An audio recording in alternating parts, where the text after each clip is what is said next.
Carwash Field, where game one in walk-off fashion, extra innings. What was it, 10-9? 10-9 final score. Hey, Knight, could you grab that cord off my bag there for the interview? Appreciate that. Joey Keeran here with you on what is turning into a long afternoon at the ballpark, but it's the nicest day of this year, and the sun is shining, so why not be out at the ballpark for a little bit of baseball here on your spring break. Thanks, everybody, for tuning in and joining us. We do have the live video stream back up and running with Game 2 underway for us here.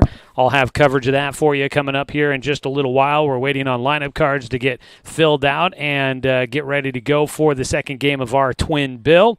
While we wait for all the details of our second game of the day, we are going to be getting you a chance to share some details on an opportunity for young baseball players here in the area. If you've got a youngster, 10 to 14, somewhere in that range, or you've got a high schooler that wants to really make a commitment to baseball and put in a little extra work to try and get better at their craft, we got a guy that's just a great resource. And there's been a lot of great baseball players that have come through the area and played a lot of great baseball, gone on to do big things in the sport at the next level. One of those is a recent guy from Roseburg High School, Jay Stoffel, and he spent a good number of years being an ace on the staff here for head coach Troy Thompson in this Roseburg program. Went on to be a star at Umpqua Community College here in our own backyard, starring for former head coach there, Jeremiah Robbins, who is here in attendance today, taking in the game. And then went on to the University of Oregon, where he was a standout there before getting drafted in the major leagues by the Minnesota Twins. Unfortunately, injuries derailed his hopes of becoming a professional baseball player, but he's back here in town. He's been putting in a lot of work. He's looking good, but he's also wanting to try and see if he can help with all the knowledge that he gained from his time in baseball. He wants to try and pass that along to the next generation. And so I got a chance here just a little earlier today to sit down with Jay Stoffel, former Roseburg Indian, to talk more about some personal coaching opportunities that he is providing to the local youth. And we bring that to you now here as we get ready for Game 2 of our doubleheader between Roseburg and McMinnville. Back here in between games, the Champion Carwash Field. Roseburg getting ready for game number 2 of the day, taking on McMinnville here during spring break. And we get the pleasure to catch up with the former Roseburg Indian, Jay Stoffel, who is back in town and looking to do some work with some of our young baseball players here in the area. Jace, appreciate the time here, and back here, getting a chance to kind of spread some of your knowledge. I know we've talked about this before, but you've got a lot in that baseball brain of yours, and you're looking to try and help out some of the young pitchers in the area. What do you got going on here, man? Yeah, thanks for having me. So I started a little business, Stoffel Baseball Development, and I am trying to get in with the youth. Right now, I am with the 2 13U teams and the 14U team of the Junior Riverhawks here in town, the travel baseball group. I do weekly practices with them, and I do one practice a week for a total of 4 on the month, and then I also offer private lessons. And so I'm just trying to get into the youth, and mostly pitching. I do catching. Mm-hmm. Just give them something that I just didn't get to have growing up, and I didn't really get to learn until really getting up into the University of Oregon, when I started really, getting to do the drills and really learning how to pitch. And also there's a lot of mental side that goes into pitching and baseball just in general that I don't think is taught at a lower level as well as it could be. So I am just really trying to get in and give as many kids as I possibly can that advantage at a very young age, and hopefully I can carry and work with them into high school. What, maybe somebody's hearing this and they think, well, I've got a young baseball player that I wouldn't be opposed to them getting a little bit more experience and a little bit more expertise and some coaching on the side. What kind of athletes are you looking to try and target with this? Is it someone specific? Pitchers, you mentioned catching. Is it you willing to work with kind of anybody that's just looking to kind of get a better grasp of what baseball is? Yeah, sticking to my strengths, mm-hmm. Obviously pitching. I can do catching. I have confidence that I can do catching. Mm-hmm. Hitting, I got to be around it at the professional level and at the Division I level. So I have seen enough to be able to apply it to a younger kid that would be just as beneficial, I can absolutely do that. But obviously stick to my strengths with pitching and catching. But like I said, I can do hitting if that is something that they would want. Yeah. You obviously had a very successful career here locally, then moving on to UCC after high school and then going on to the University of Oregon. What were some of the big things that kind of have now stuck with you that are some of these things that you're looking to try and pass on, some of this knowledge that, what are some of those things that maybe a prospective camper that a student of yours might get a chance to learn from you?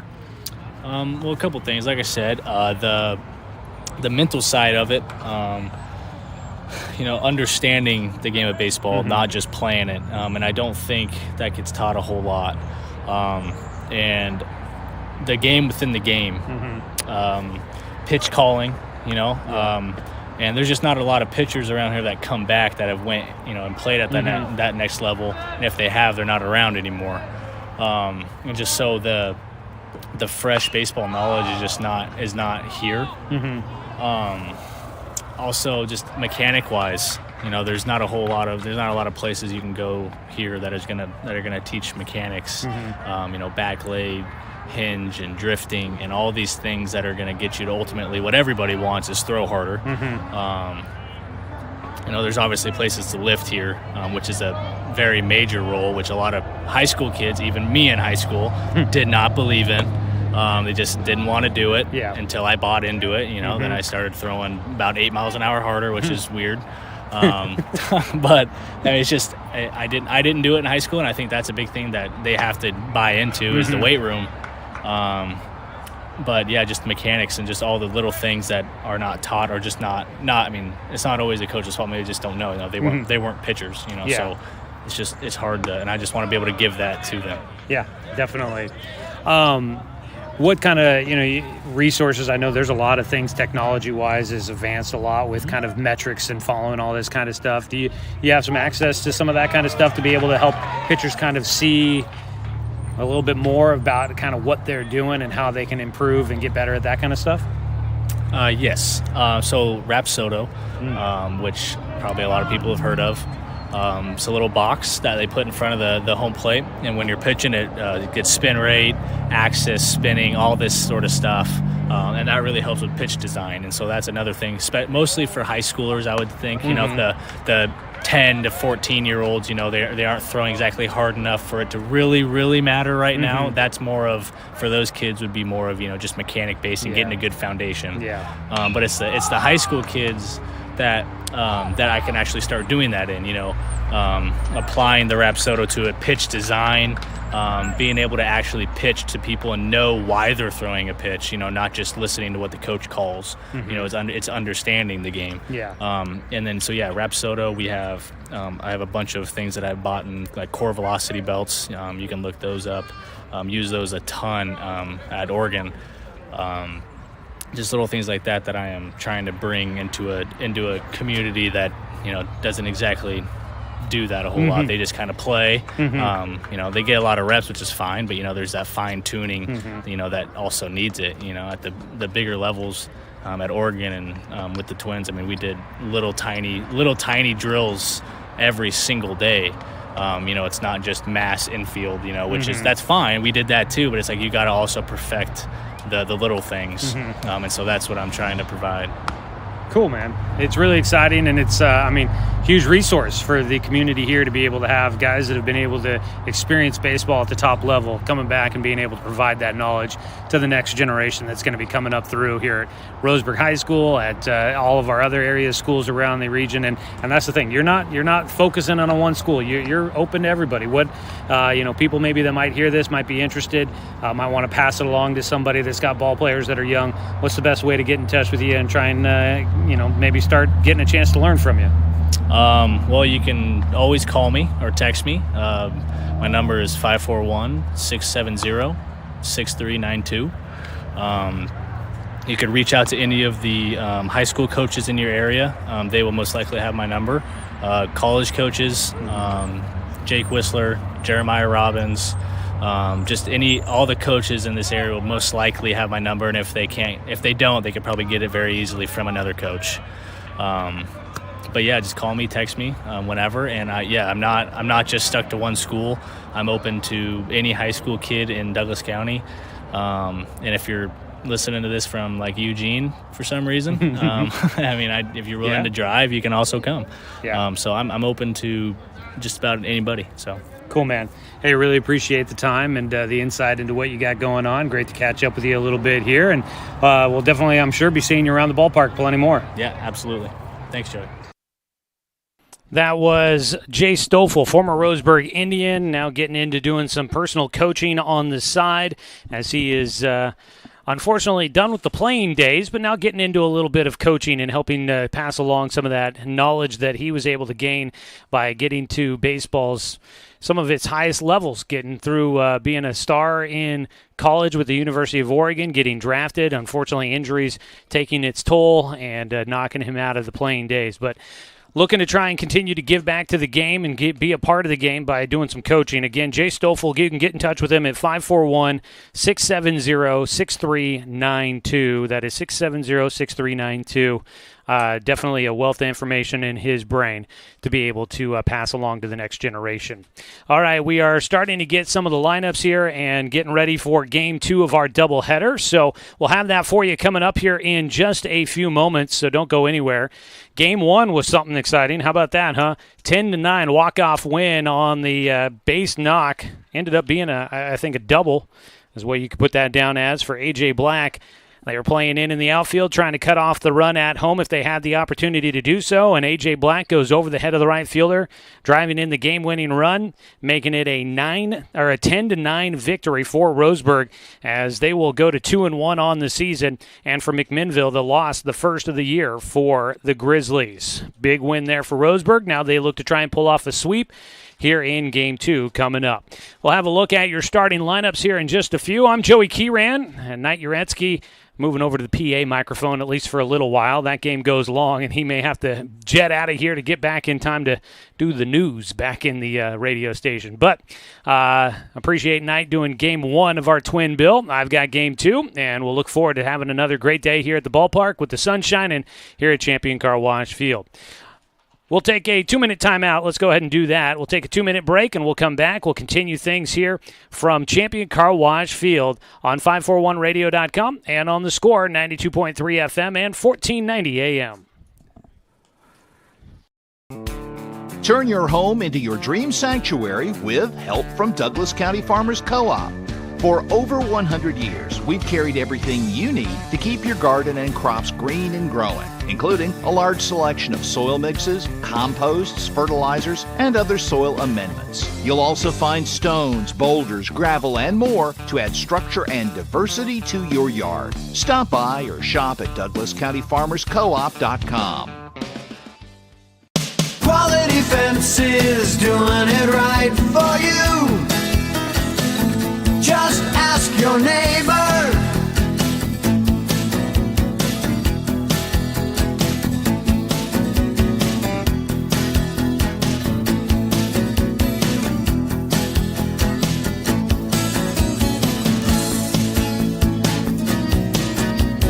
Quality Fences, doing it right for you. How should I be investing my money? Plan for your future with confidence.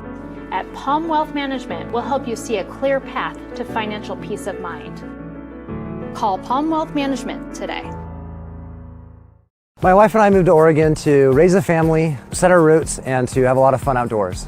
We quickly realized that we needed a truck or a rig for the projects that we were doing in the backyard. When we were looking to find a place to finance our truck, we asked our patients, and everyone recommended Cascade Community Credit Union.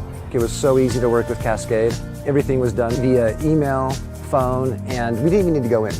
I can't wait to finish up the projects in the backyard, go on more adventures in our truck with our boys, and I look forward to working with Cascade again in the future. Do I have enough money put away to retire? Plan for your future with confidence. At Palm Wealth Management, we'll help you see a clear path to financial peace of mind. Call Palm Wealth Management today.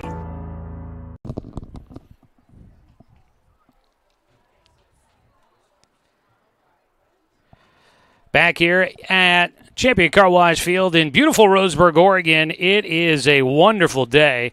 I will tell you this, was up here in the booth doing PA for Game 1 while Knight was here on the radio call of things, and it was nice. You could tell it was a great day out there. You could tell that it was nice weather, but went down on the field afterwards to go get some lineup cards here for Game 2, and I will tell you this, it is warm down there. It is turning into a really nice day with plenty of sunshine overhead, and it's just, you can't really turn down weather like this here during spring break. Sure is a fantastic day. Let's take a look at the current temperature. Looking at 74 degrees right now. We might be coming just a little bit down from our high temperature of the day, which was listed at 75 according to my cell phone. I know we were possibly looking at some record high temperatures today, but I don't know if we technically got there or not. It sure does feel like a warm one down there, although those first warm days of the year always end up feeling a lot warmer than they maybe really are, just because we haven't gone through it after a few months of the winter doldrums. But today, definitely a fantastic day. Tomorrow, Roseburg is going to be hosting South Salem. That'll be another big opponent for them tomorrow. And it's going to be interesting to see what the weather is like tomorrow, because we are expecting maybe a little bit of rain and maybe the possibility of some thunderstorms, lightning coming through the region. I think up north is getting it a little bit worse than we're expected to here, according to the reports that I have seen. But it is a possibility with the current nice weather that we've got here. Then looking at colder weather, a colder system moving into the region, it is definitely going to be kind of butting heads between the current weather and the upcoming weather, and we'll see how that all plays out. But definitely with the turf, we should have plenty of opportunities to be able to get in. The games coming up tomorrow, I sure do hope so on that front. All right, let's take a look at just finishing writing in the lineup for the McMinnville Grizzlies, and we'll go ahead and bring that to you here as I finish writing this last name in. So leading things off for McMinnville in Game 2, once again, it's going to be Braden Mix. He'll be starting at first base. The starting pitcher for Game 2 is going to be Cam Hyder. Batting third and starting in center field is Aaron Rolfe. The DH will bat fourth. That is Tyler Brummett, and he was the pitcher in Game 1 that I think ended up taking the loss in that one. Started out as the DH, eventually came in as the starting pitcher, or as a pitcher, not the starter, but came in as a pitcher. Nash Opitz, the shortstop, batting fifth. Kane Sullivan, the third baseman, will bat sixth. Taylor Carnahan in right field, batting seventh, followed by A.J. Morrison, the second baseman, hitting eighth. And Grant Yoakum, the left fielder, will round out the starting nine for the McMinnville Grizzlies. The DH being utilized for today's starting catcher, Austin Schoaf. That is a look at the starting lineup for the McMinnville Grizzlies, led by head coach Todd Peterson. And now 2-1 on the season after taking the loss in extra innings in Game 1. Taking a look at Roseburg defensively as we go to the top of the first inning here momentarily. Behind the plate for Roseburg is going to be Cal Robbins. Amos Bowers caught in gate. Roseburg's got their flush with catchers here this year. They got a lot of guys that can be back there. Cal Robbins is going to be back there here in Game 2. At first base will be Luke Robbins, his older brother. At second base for Game 2, Caden Austin. On the left side of the diamond at third base, Jake Johnson. And at shortstop will be Paxton Burke. In the outfield from left to right, A.J. Black will start in left field once again. In center field will be Dane St. Clair. And in right field will be Fletcher Coleman. Still early, definitely plenty of time for some things to start to, maybe shift if the coaching staff sees something that they would like to try and do differently. But as of right now, they are kind of settling in on a starting lineup for the Roseburg Indians defensively as they go back to the same starting, well, for the most part, same starting 9. I guess they've got Jake Johnson at third. He wasn't there. He was at first base in game 1. So some of the changes on the infield, on the corners and behind the plate. But out in the outfield, they seem to be finding a lineup or defensive lineup that they kind of like out there. So that is a look at things there. We've got the umpires out for the exchanging of the lineup cards here in just a moment. The coaches are getting everything finalized. Everybody was meandering around, using the bathroom, grabbing some water, grabbing a snack, getting ready for the second game of the day. I believe behind the plate we're going to have Mike Getz, if I'm not mistaken. Mike Getz back behind the plate. And I think at first base for Game 2 going to be Dan Bachmeyer, and then at third base is going to be Chris Garrison for our second game of today's doubleheader. First doubleheader of the season. If you missed our pregame interview with head coach Troy Thompson, we talked about just how the team has to, kind of mentally prepare for playing 2 games in one day. It is a staple of the Southwest Conference schedule. Not every conference does that, where they will play a single game on a Tuesday and then a doubleheader on a Saturday. A lot of conferences will do kind of 3 days of action throughout a week with a single game on each day. Used to be kind of similar to that back in the old days in the Southwest Conference. Used to be where you would play the same opponent 3 straight games in league play, but with pitch counts, now things have been moved around. I don't know if it was because of pitch counts that they made that change or if it was other reasons, but with the pitch count, it definitely does kind of change the dynamic. If you don't have to face the same team 3 straight games, you can sometimes, like Roseburg found with Sheldon last year, you face the same pitcher in multiple games. And if that pitcher has your number, it can definitely make life difficult, like Nolan Miller did last year for the Irish against Roseburg. Coaches have headed back to their dugouts, so that means we are ready to get this one underway here. Game 2 of our doubleheader. Starting pitcher for Game 2 for Roseburg. I don't know if I mentioned the starting pitcher. I think I went around the rest of the diamond and did not talk about the starting pitcher. Danner Wirtz is going to get the baseball to start Game 2. We saw Danner pitch briefly yesterday. Came in and faced 3 batters. He induced a line drive to second, gave up a bloop single to left field, got a ground ball to short to finish off the game. Unfortunately, that ended up being a loss for Roseburg, but he came in relief, faced 3 batters, got through it pretty quickly. Now he'll get his first start of the season. Roseburg wearing the orange tops, the white trousers, the black caps with the orange R on the front. The jerseys have the black numbers on the back outlined in white. Danner Wirtz, just a freshman. Big kid, though, and he'll be one to watch going forward, obviously earning the opportunity to be in the starting lineup for the Indians as a freshman. And so he'll definitely be one to watch. Wirtz pitched yesterday. Yeah, didn't have it written down in my scorebook, but I was just doing PA, so I didn't keep it too closely. I think he... No, that was his only action. I was trying to think if he had made another visit to the mound to pitch, but I don't believe he had any other pitching. He has started at first base defensively in his freshman year here, but now is actually might have come in defensively at first base. Didn't start there earlier in the day.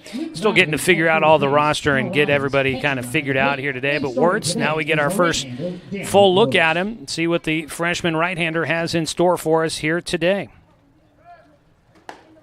He will face Mix, Hyder, and Rolf, their leadoff guys, to start off things here in Game 2. If you missed Game 1, it was a big inning in the 5th for McMinnville.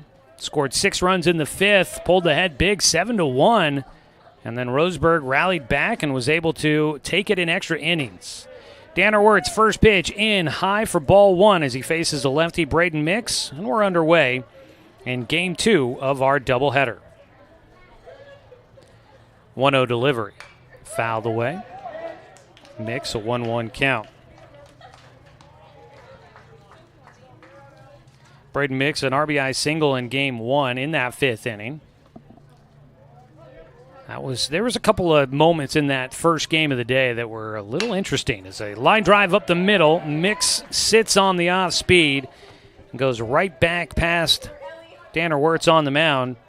Singles into center field. One on and nobody out. That'll bring up starting pitcher Cam Hyder. Will bat right-handed.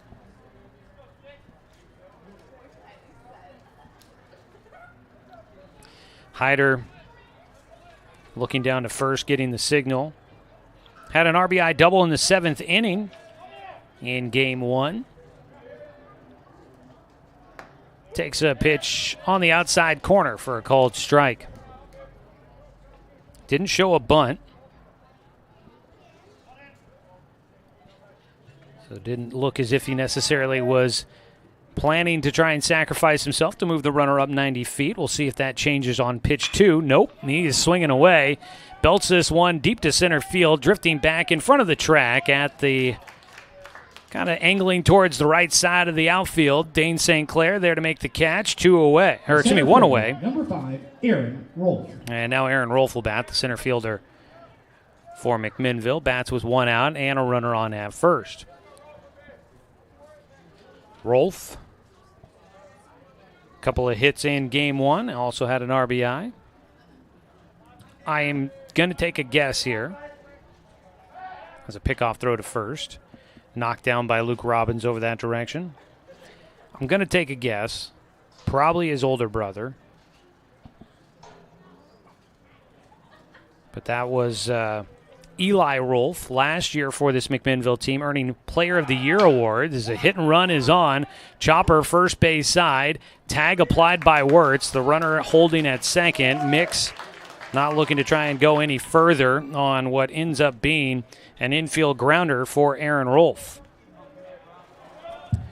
2 down. The DH, Tyler Brummett. Bats with a man at second base. 2 down. Top of the first. Scoreless ball game. Eli Rolfe, Player of the Year last year. Now at Lynn Benton Community College. Actually called his games against the Umpqua Riverhawks last week. A couple of wins there for the Riverhawks here at Champion Carwash Field. But Eli Rolfe, one of 4 all-conference selections that graduated from this McMinnville team a year ago after they won the Pacific Conference Championship. Pitch low and outside to Tyler Brummett, ball 1. McMinnville coming into the season ranked 10th in the preseason coaches poll. Hadn't lost a game until Roseburg got a win in game 1. Ground ball, first base side. Taking it to the bag and a flip to Wirtz, covering there for the out.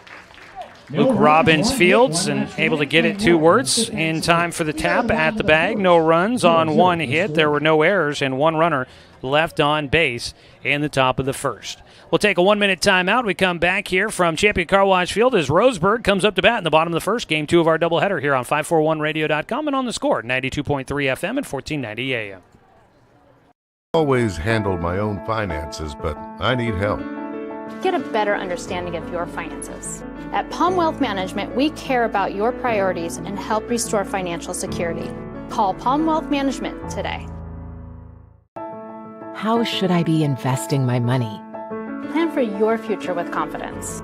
At Palm Wealth Management, we'll help you see a clear path to financial peace of mind. Call Palm Wealth Management today. Quality Fences, doing it right for you. Just ask your neighbor.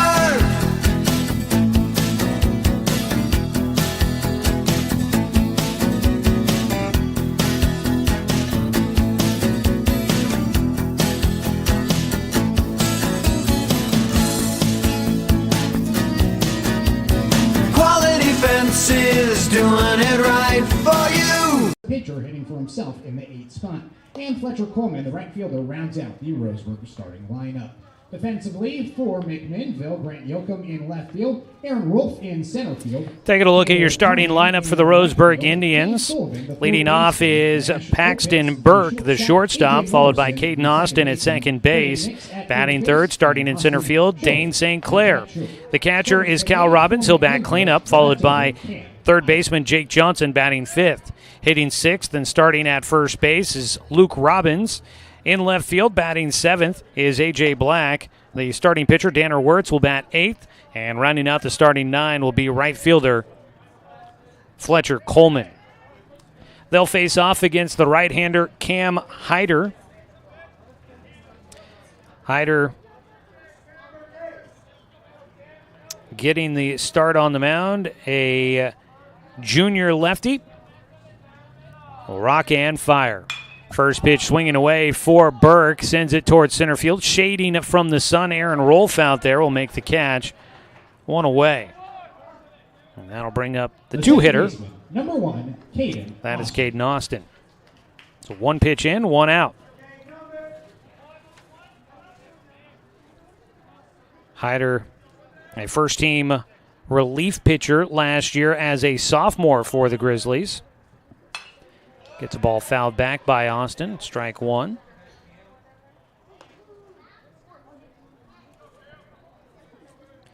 Oh, 1 count for Caden Austin. Game one, Austin, a couple of walks, had a single, scored a run. Chops away at the second pitch of the at-bat. Fouls that off as well, 0-2. The count against Roseburg's starting second baseman.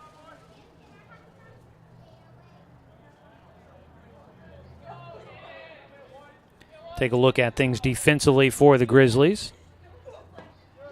Rearing back and ripping in. Cam Hyder misses low on the 0-2.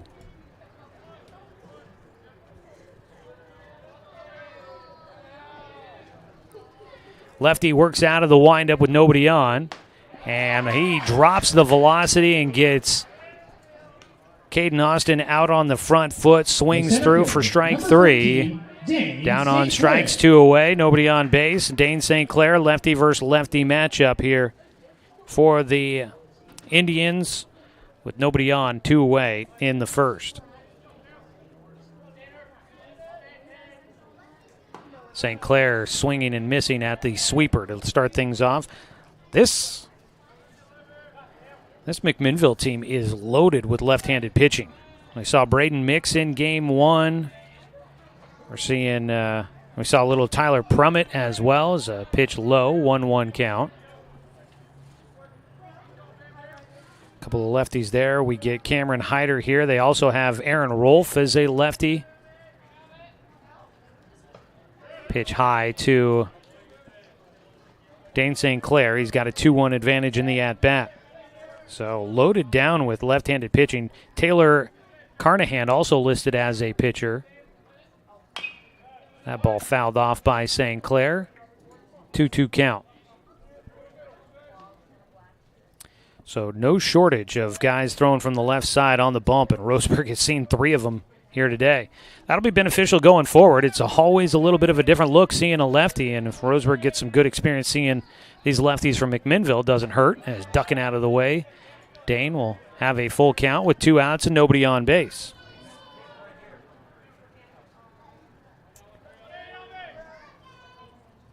Full count, delivery. Hyder kicks and misses inside, ball 4. St. Clair goes ducking out of the way. Let's take a look at the defense for this McMinnville team. Behind the plate, Austin Schoaf. At first base, Braden Mix. At second, A.J. Morrison. On the left side of the diamond, it is Kane Sullivan at third and Nash Opitz at short. In the outfield from left to right, Grant Yoakum, Aaron Rolfe, and Taylor Carnahan. 2-out walk. 1 on for Cal Robbins, who had a couple of triples in game 1. Takes inside from the lefty. Cal Robbins' first year here with Roseburg after transferring from Douglas, just a sophomore. He's definitely been hot with the bat in his hands, and that is kind of what you were hoping for him. He is starting out the season exactly the way you'd like. A couple of triples, scored 3 runs, including the game-winning run in Game 1. He takes an off-speed pitch high. Robbins walked to get on in the 8th inning. He ended up getting to third on a throwing error and then scored on the double, 2-out double to right field by A.J. Black to win Game 1. Pickoff throw to first, not going to be on time and ranging to get to that ball over there. Braden Mix able to glove it before it gets by. If he were not around for Game 1, a couple of throws over that direction, getting away for this McMinnville club. And if you overthrow first on a pickoff throw, it has a lot of room to roam out there. 2-0 pitch. Look out, buzz in the tower, ducking out of the way. Cal has a 3-0 count. At first base is Dane St. Clair.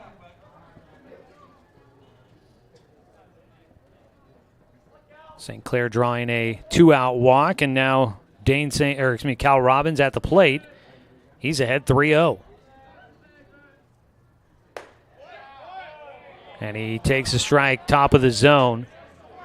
He was thinking ball 4. The umpire, other ideas.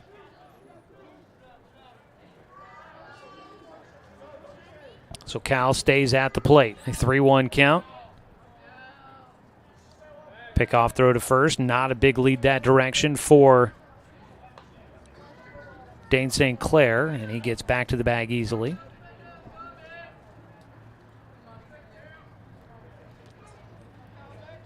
Another pickoff throw that direction. Do not have a pitch clock, do not have limits on the number of times you can pick off to the bases here in high school baseball like we do at the college and professional levels. So on the mound, Cam Hyder can do it again like he does there. 3 times over that direction, still in safely, is Dane St. Clair.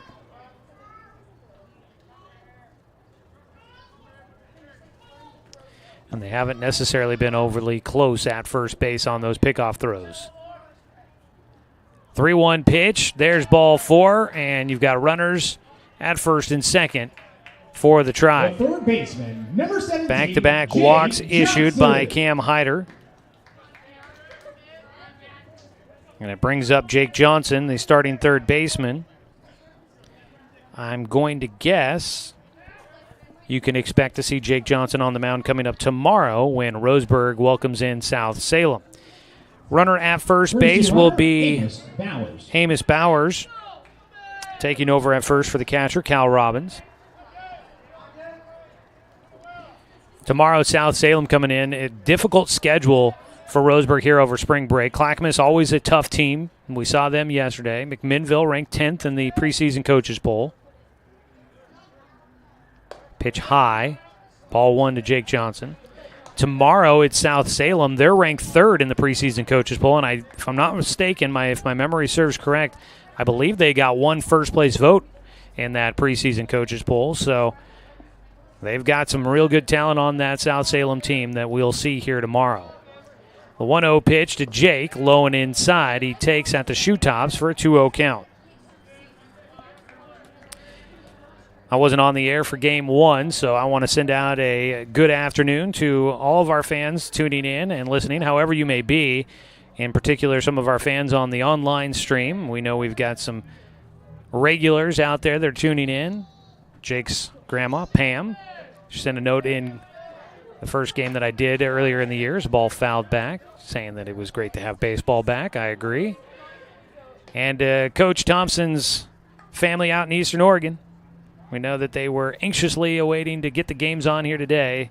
They are religious about it out there, and let me tell you, I love it. It's great to have them with us as well. So, to all the Roseburg Indians fans out there tuning in to join us on the broadcast, and for our visiting McMinnville fans that might be finding the broadcast today as well, thanks so much for tuning in and joining us on this spring break. Hopefully things are going well for you. I saw even Nick Ruiz has grandparents tuning in from eastern Montana. That was mentioned in Game 1. Great to see that. It's always fun to have folks checking in and letting us know where you're tuning in for the game, because it's pretty cool to see how far our broadcasts are reaching. 2-1 pitch to Jake after a little bit of delay there for a quick visit to the mound for the catcher. It's high, 3-1 count, and Cam Hyder got the first 2 outs pretty quickly, and now he is struggling to get that third out here in the first inning. He falls behind Jake, 3-1. He's already walked 2 runners with 2 outs. Hyder checking the bases. The lefty kicks and fires, and he missed low, ball 4. Everybody moving up 90 feet. The ball does get away from Schoaf behind the plate, but with that being ball 4, not much more that anybody's going to be able to do other than just move up 90 feet. Luke Robbins. So that is 3 consecutive walks issued by Cam Hyder, all of them coming with 2 outs, and that's going to prompt a visit to the mound now for the shortstop, Nash Opitz. Luke Robbins, older brother for Cal, who stands at second base. Luke will stand in. Robbins brothers, both all-league selections in the Far West League last year with Douglas. Breaking ball low for ball 1 to Luke. Luke was a second-team all-league catcher last year. That Douglas team ended up getting the number 1 seed in the 3A state playoffs. Unfortunately, after a first-round bye, their season came to an end in the second round. Outside, 2-0 count. We went down there and called that game on the radio, and let me tell you, that was a bummer. Was hoping for a nice long playoff run with Douglas after Roseburg was knocked out of the playoffs in their first-round game, and man, it was a heartbreaker to see them after all the hard work they did to get to that number 1 seed, to see their season come to an end earlier than they anticipated. As a pitch low, and it's a 3-0 count for Luke Robbins. Bases are loaded, so a walk here brings in a run. 0-0 ball game in the bottom of the first. The 3-0 pitch. Ball 4, and it's a 1-0 lead for Roseburg. Coming in to score will be Dane St. Clair. Cal Robbins goes to third. Jake Johnson goes to second. Luke Robbins will pick up an RBI walk. 15, AJ Black. And the bases remain loaded. That is 4 consecutive walks issued by Cam Hyder. Returning first-team all-league selection as a reliever last year. Junior season now getting asked to be a starter here in this one, and he's going to get a visit out to the mound for the coaches here for McMinnville. Bases remain loaded. It is 1-0 Roseburg in front. A fly ball out to center field by Paxton Burke, a strikeout for Caden Austin, and then 4 straight walks to bring in the game's first run. Do want to remind you that our pregame show there in between games was brought to you by Roseburg Disposal. You can let them make the run to the dump for you. Give them a call at 673-7122. We also want to say thanks to our sponsors, like the Roseburg Country Club, sponsoring local sports here in the Umpqua Basin.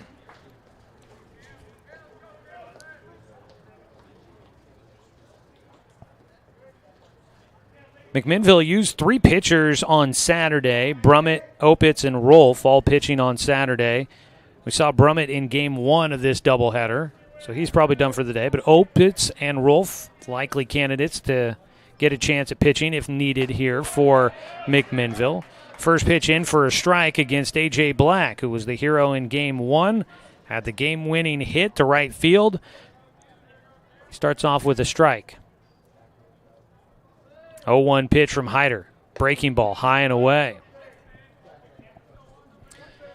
Coach came out, gave him a little bit of a talking to. Fired in a first pitch strike, but the breaking ball didn't quite have the snap he wanted there. Leaves it high and away to the righty, A.J. Black. The 1-1 pitch, low and inside. And just right now, on the mound, Cam Hyder struggling to find his locations that he wants. Bases are loaded with 2 down for A.J. Black. Had a big hit in game 1. Can he do it again here in game 2? Black did have a couple of hits. Also drew a walk, but right here he'll line out to the shortstop for the final out of the first. put a nice swing on it, barreled it up, but it goes right to the shortstop, and that'll finish things off here in the first inning. 1 run comes in on no hits. There were no errors, and 3 runners left on base for the Tribe. We'll go to the top of the second inning. It's 1-0, Roseburg in front. Back after a 1-minute timeout on 541radio.com and on the Score, 92.3 FM and 1490 AM.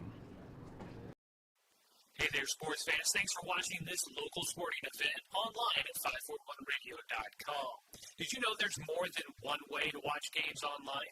You can watch games on your laptop or desktop computer, your tablet, or even your smartphone just by going to 541radio.com.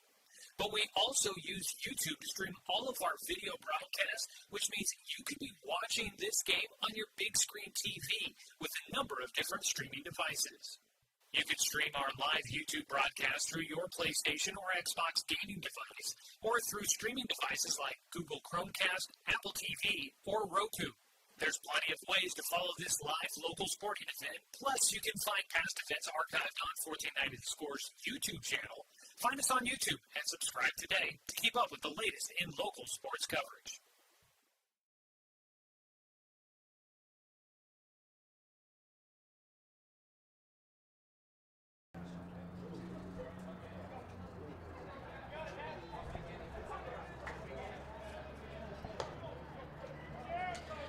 Start the second inning. It'll be the 5, 6, and 7 hitters coming up for the Grizzlies.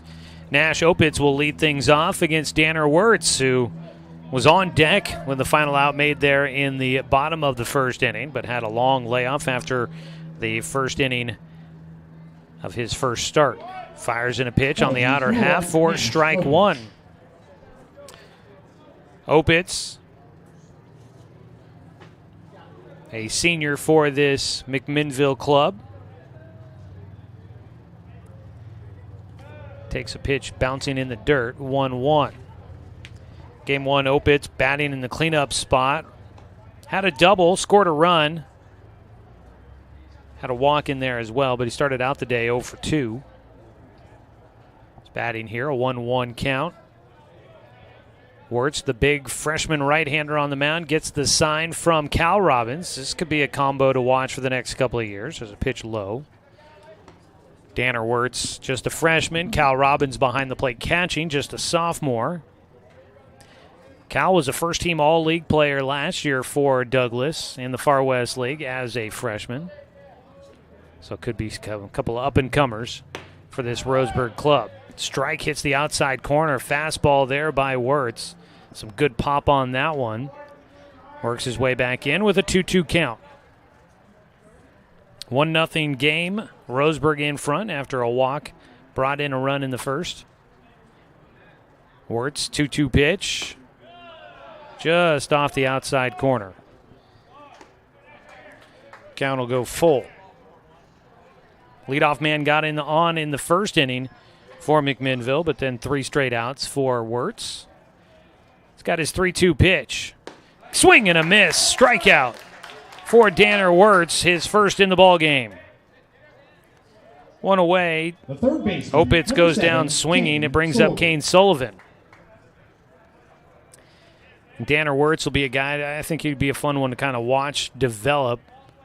Big kid, strong kid, obviously has some velo out there on the mound, but can he develop into a pitcher? Not just a thrower, but a pitcher. And that looked like a pretty nice off-speed pitch there. Had the hitter tangled up, swinging through Kane Sullivan, strike 1. And developing more than just a fastball that has some velo. Can he develop those secondary pitches and start to hit his locations the way he wants to? I think he's off to a promising start. And then I say that, and what does he do? He goes and hits the batter. So breaking ball, plunks Sullivan in the back. He'll get the trip down to first.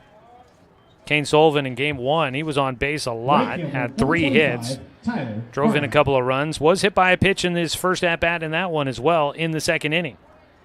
I remember that one. Got hit in the helmet.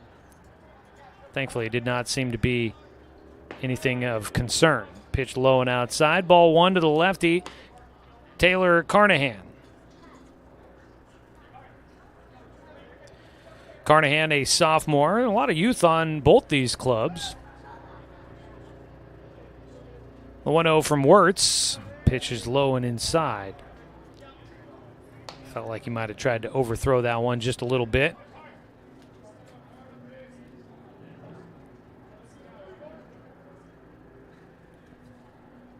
Carnahan bats from the left side of the plate. 2-0 pitch. That one laced into right field. One hop out to Coleman. He'll send it back in. Second hit here in the game for McMinnville. Number 2, AJ. Well, they've got runners at first and second with one away. And that'll bring up A.J. Morrison, the second baseman. Carnahan was on base a number of times, a couple of hit-by pitches, and a walk in game one. He gets a hit there. A.J. Morrison had a hit in his last at-bat. Other than that, struggled a little bit at the plate. A couple of fly ball outs for him. He'll take a pitch low and inside, ball one.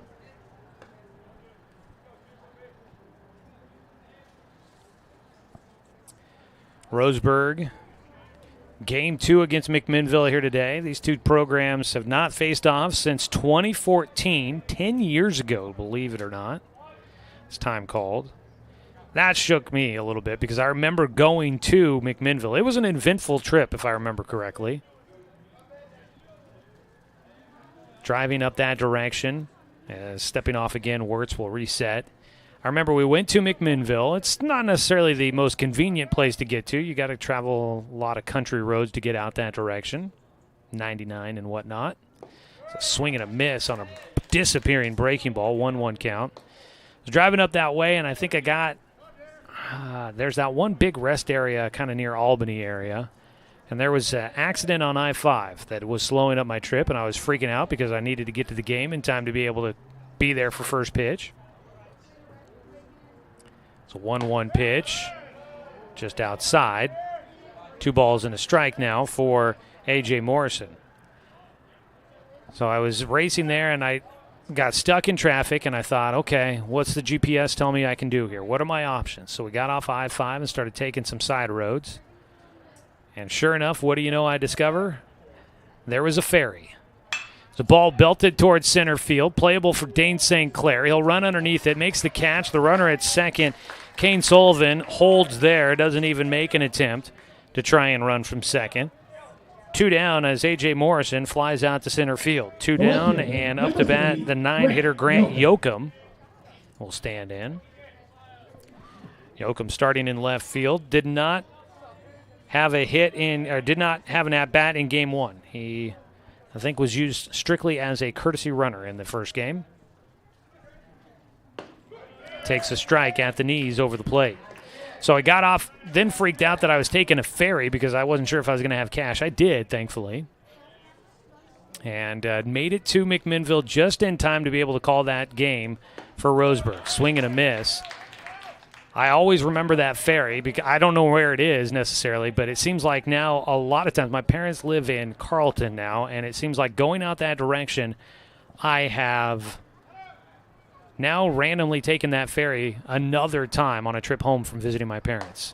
Just outside, a 1-2 count. And every time I have no idea that it's coming, and all of a sudden I'm like at the river's edge, and I'm like, wait a second, we're taking a boat. That was a fun trip up there. Then parked frantically. I had grabbed some fast food, so I left the fast food bag with the wrappers and stuff in the driver or in the passenger seat. Came back, and the station vehicle that I had taken apparently had an ant infestation. And when I got back and set something down on the passenger seat, scattered everywhere, ants. And I thought, just what a day. As a pitch outside, 2-2 count now for the 9-hitter Grant Yoakum. So not only did I stress about being late, have to take a ferry, then discover we had ants. Also, Roseburg lost that game 9-2. So how about all that? 2-2 pitch. Oof. Just a bit low. And the count will go full. Grant Yoakum works his way back to a 3-2 count. 2 down, runners at first and second here in the top of the second. A 1-0 lead for Roseburg. Wirtz gets a swing and a miss. The hitter slams down the bat. Yoakum will take off for first. Throw down there, just a little high. But Luke Robbins stays on the bag for the out. Strikeout to finish it off there for Danner Wirtz. And he will get Roseburg through the top of the second and keep it a 1-0 lead for the Indians. 2 strikeouts in the frame for Wirtz. No runs, 1 hit. There were no errors and 2 runners left on base. It's 1-0 as we go to the bottom of the second here on 541radio.com and on the Score, 92.3 FM and 1490 AM.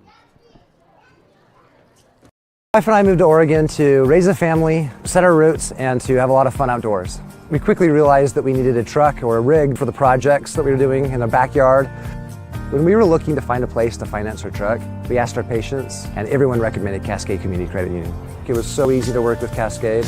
Everything was done via email, phone, and we didn't even need to go in. I can't wait to finish up the projects in the backyard, go on more adventures in our truck with our boys, and I look forward to working with Cascade again in the future.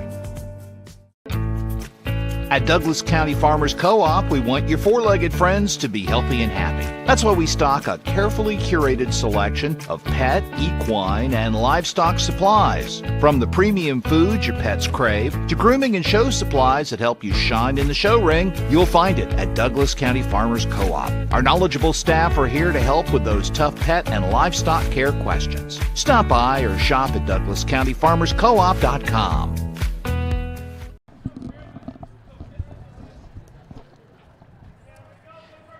It's almost feeling like summer here in the booth. A warm one here in Roseburg today and probably around the state of Oregon, wherever you may be. Hopefully you're enjoying some of this early summer spring weather. Go to the bottom of the second inning. A 1-0 lead for Roseburg, although there goes walking by I'm assuming a high school age girl in a sweatshirt and jeans. I don't be sweating in an outfit like that right now. First pitch low and inside to Danner Wirtz, who leads things off, the pitcher for Roseburg. The freshman takes low again for a 2-0 count. On the mound for his second inning of work is Cam Hyder.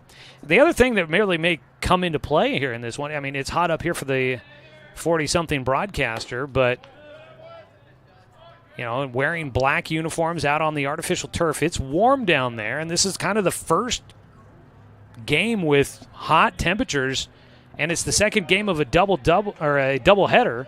It's a strike in on the 3-0 pitch to Wirtz. I could see guys maybe starting to get a little fatigued out there, and Cam Hyder struggling to find the strike zone a little bit. Let's see if he is able to settle in, and no, he misses high and away, walks another batter. That is his 5th walk issued in this one. Was able to limit the damage with only 1 run allowed in the first inning after walking 4 straight. Got kind of lucky that A.J. Black, hard hit ball, went right at the shortstop. That finished off that first inning, but he walked 4 straight. Now he puts another runner on, his 5th walk. Fletcher Coleman, the 9-hitter, will stand in. We did get a courtesy runner for the pitcher taking over at first. That is Nick Ruiz out there. Showing a bunt, putting it down third base side. It will go foul for Fletcher Coleman. Courtesy runner, number 4, Nick Ruiz. So no 1 count. Coleman, the 9-hitter, last guy to face off against Cam Hyder for the first time. And as I was just looking that direction to see if there might be any activity, we do get a couple of players headed down to the bullpen for McMinnville. And heading that direction was Carson Vining, along with a catcher. I'd imagine that Vining is the guy that's going to be getting warmed up. That is the case. Vining, a sophomore right-hander. That would break things up.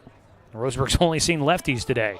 Squaring to bunt again, taking low and outside by Coleman. That's a 1-1 count. Nice job to read that pitch.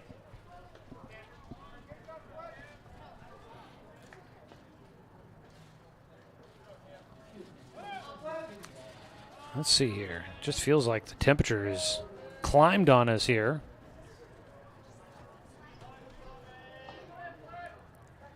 Pickoff throw to first. Ruiz back in safely. Well, phone saying 75 degrees. Expecting mid-70s again tomorrow with the possibility of maybe some rain. That could be an interesting day. Showing bunt again. Coleman again takes a sweeper low and outside, and he's ahead 2-1 in the at-bat. Coleman, a left-handed batter as well. So lefty-lefty matchup here.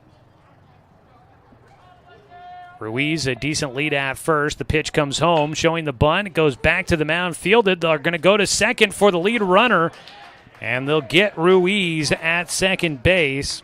Fletcher Coleman's bunt goes right back to the mound, so he'll get on with the fielder's choice. The shortstop, number 7, Paxton. And they will go 1-6 to get the lead runner out at second. So man at first, one away. That sometimes can be a tough throw for a pitcher to spin and throw to second base. But Hyder does a nice job. Real accurate throw to Opitz out at second for the lead runner. Now you've got Fletcher Coleman at first, top of the order. Strike taken on a breaking ball to Paxton Burke. Burke finally got his first hit of the year. A double in the 7th inning that helped Roseburg come back and force extra innings in Game 1. Takes a breaking ball low and inside.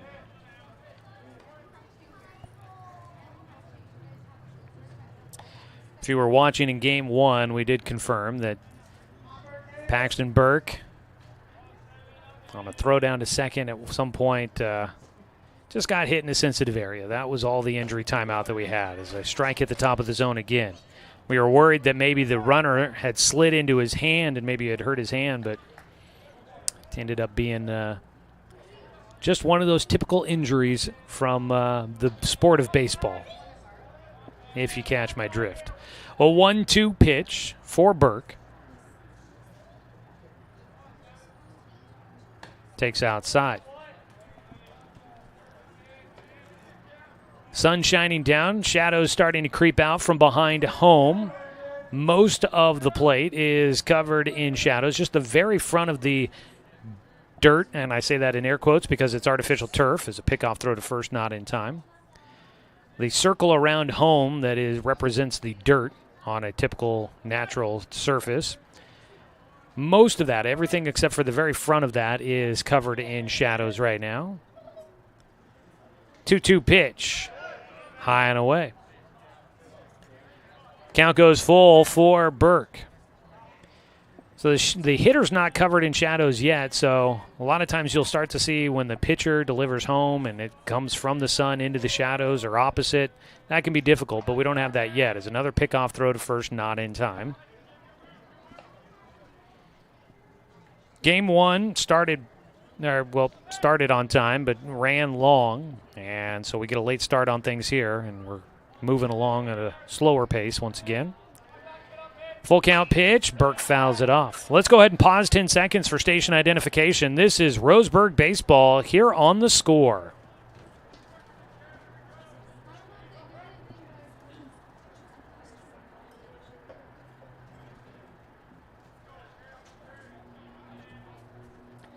We do have Oregon State baseball coming up tonight here on The Score. Got to keep that in mind. Make sure that the Beavers don't cut us off. So pitch goes to the backstop. That's going to be ball 4. So not a wild pitch, but Fletcher Coleman does move up 90 feet as Paxton Burke, the younger brother for Parker, draws the walk. That is the 6th walk in the game for Cam Hyder. Runners at first and second with just one away. We did have some activity in the bullpen. Vining was out there warming up, no longer throwing, but he was. First pitch swinging for Caden Austin down the right field side, out of play for strike 1.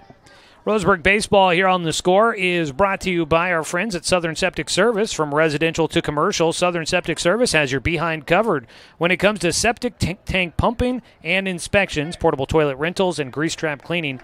That's Southern Septic Service. They're woman and veteran owned and proud to support our local sports teams.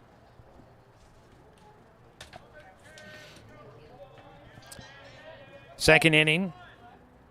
4th hitter up to bat for Roseburg here in the bottom of the second. They lead 1-0 already. There's one out. Caden Austin at the plate, an 0-1 pitch. Swings through a breaking ball.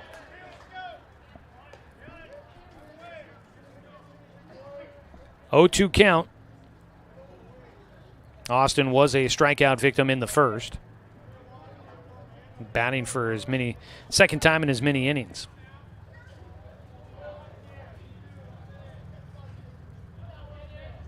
The 0-2 pitch.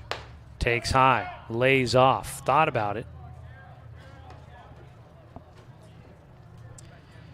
Caden Austin, senior year for him here. I know that Knight was talking about his upcoming football career at the college level. But he's getting one more season of baseball in here with his boys.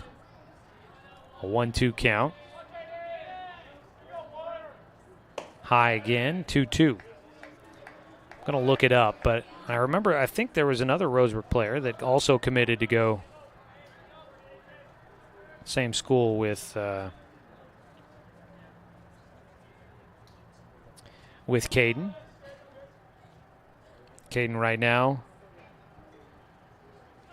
A 2-2 pitch. Takes high. Count goes full. A lot of full counts been coming up.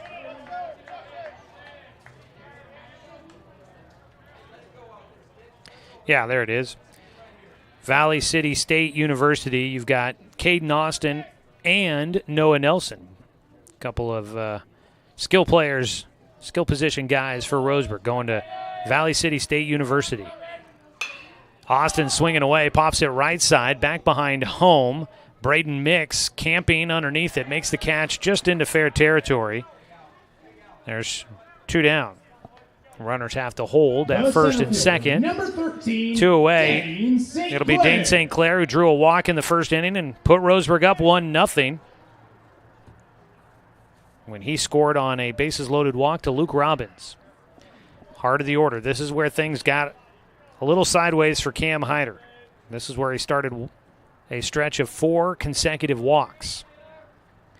St. Clair this time looking to try and get Roseburg's first hit. He hits one right side, didn't barrel it up. It was down on the handle in the right field, able to battle the sun. Taylor Carnahan is there to make the grab. So Roseburg will leave 2 runners on base. No hits still. They lead 1-0, but they are going to kick themselves. So they have left 5 runners on base so far. No runs, no hits, no errors. 2 men left on. We go to the top of the 3rd inning. It's still 1-0 Roseburg in front here on 541radio.com and on the score, 92.3 FM and 1490 AM. I'm confused by the huge market swings. Get a better understanding of your finances. At Palm Wealth Management, we care about your priorities and help restore financial security. Call Palm Wealth Management today. Do I have enough money put away to retire? Plan for your future with confidence. At Palm Wealth Management, we'll help you see a clear path to financial peace of mind. Call Palm Wealth Management today. Quality Fences, doing it right for you.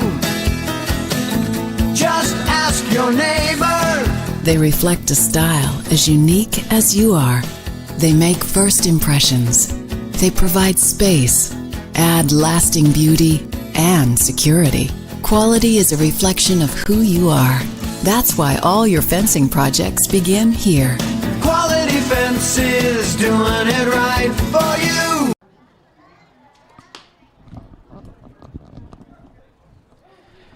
Top of the 3rd inning here from Champion Carwash Field. I'm Joey Keeran. Knight Jarecki here as well. He had game 1 back in the studio. Brenton Cranford, a long day in the studio for him as game 1 went to extra innings. Game 2 moving along at a glacier's pace. Today's game brought to you by Quality Fence in Roseburg and by Bowers Industrial, proud supporter of our local community and youth sports. Danner Wirtz, after another kind of lengthy break in this ball game, will go back to work. He faces the top of the order for a second time and works in a first pitch strike. Wirtz facing Braden Mix, the left-handed hitting first baseman. Had a single back up the middle in his first at-bat, leading off the ball game. The 0-1 pitch, breaking ball outside, swing and a miss. Oregon State baseball taking on the Washington Huskies coming up tonight at 5:30. And that'll be following Roseburg baseball here on the score. We figured we'd have plenty of time in between. Hopefully we still do. But It's a little bit tighter than we were expecting. Ooh, 0-2 pitch just missing, 1-2 count. Beavers up to number 5 in the latest D1Baseball.com rankings. We got some great baseball going on here in the state of Oregon this year. Inside to the lefty, 2-2. Got Oregon State at number 5 in the poll, Oregon baseball at number 10.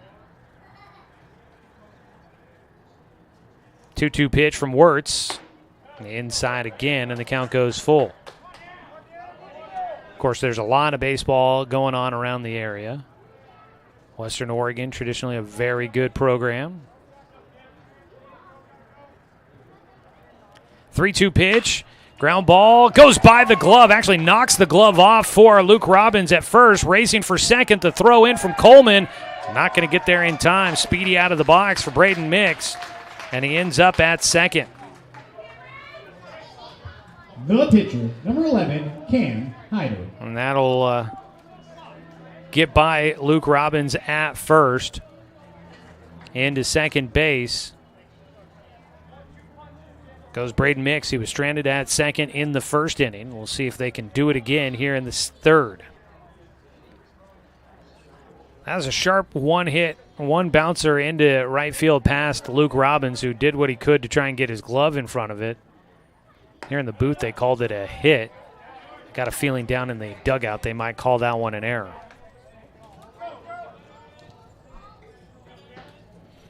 Oh, 1 count. Cam Hyder, the pitcher.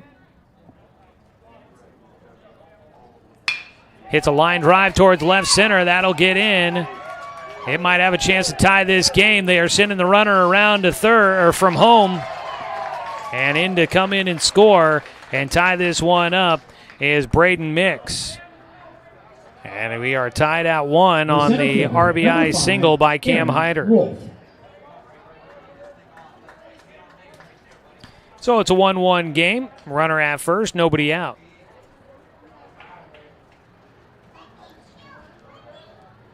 Yeah, they did call that an error down in the dugout on the hit by Braden Mix. Pitch outside, ball 1.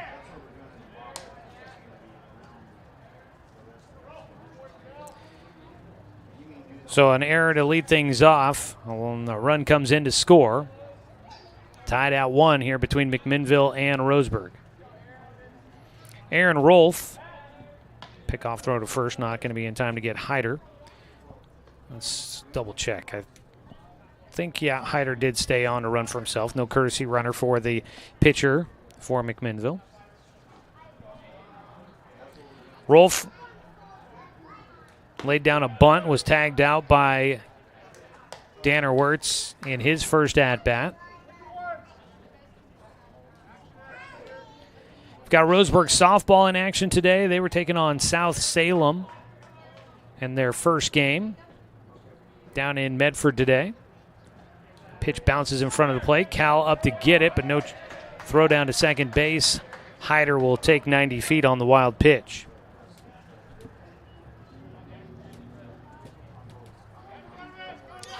Let's see here. See if I can find a score for you on that one.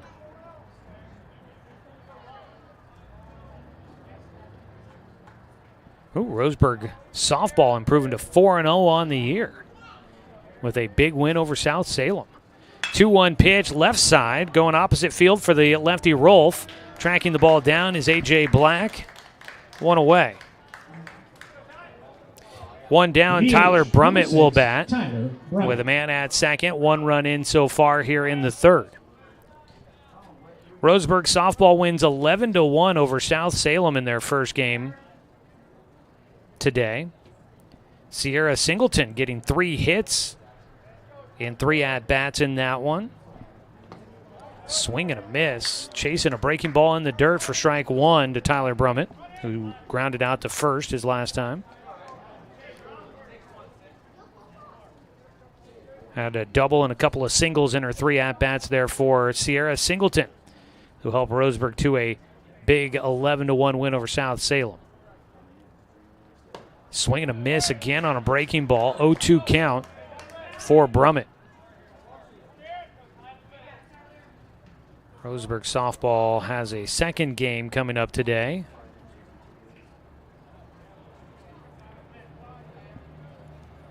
Oh-2 pitch. Popped up left side. Foul territory, out of the reach of Jake Johnson trying to chase that one down.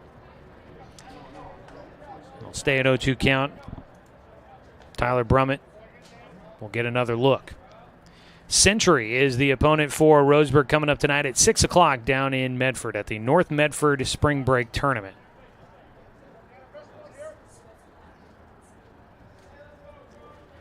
Oh-2 count for Brummett, with the go-ahead runner out at second base and only one away here in the top of the third. Foul tip and couldn't hang on to it. Cal Robbins, I couldn't see it. I was a little blocked out from everybody behind home, but I assume that went off his glove, not necessarily like off his chest protector.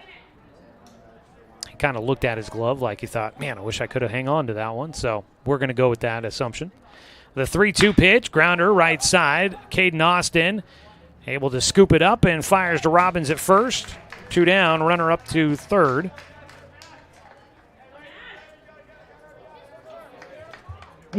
Now at third base is Cam Hyder on the ground out by Tyler Brummett. Nash Opitz will bat. Opitz a strikeout victim in the second.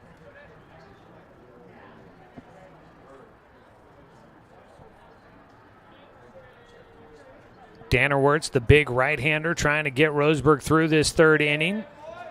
Minimize the damage. Has given up the lead. He misses low and outside. Ball 1.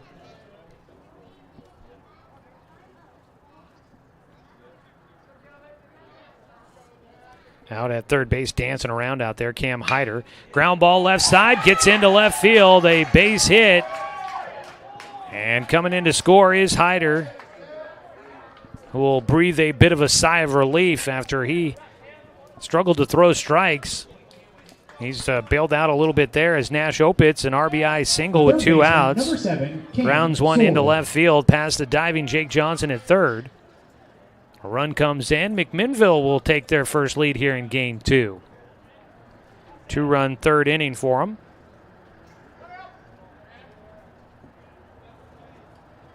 Grizzlies back in front. Strike taken.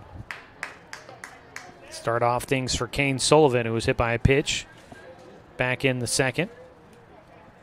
McMinnville led 1-0 in game 1. Then they led 7-1. 7-6, and then 8-6, or make that 9-6. They led going to the bottom of the 7th inning, and Roseburg scored 3 times in the bottom of the 7th to tie it up, and then scored in the bottom of the 8th to win it. 1-1 count for Kane Sullivan. So McMinnville led most of game 1, ended up coming away with a loss. Is in for a strike, throw down to second. Not in time, just a hair behind.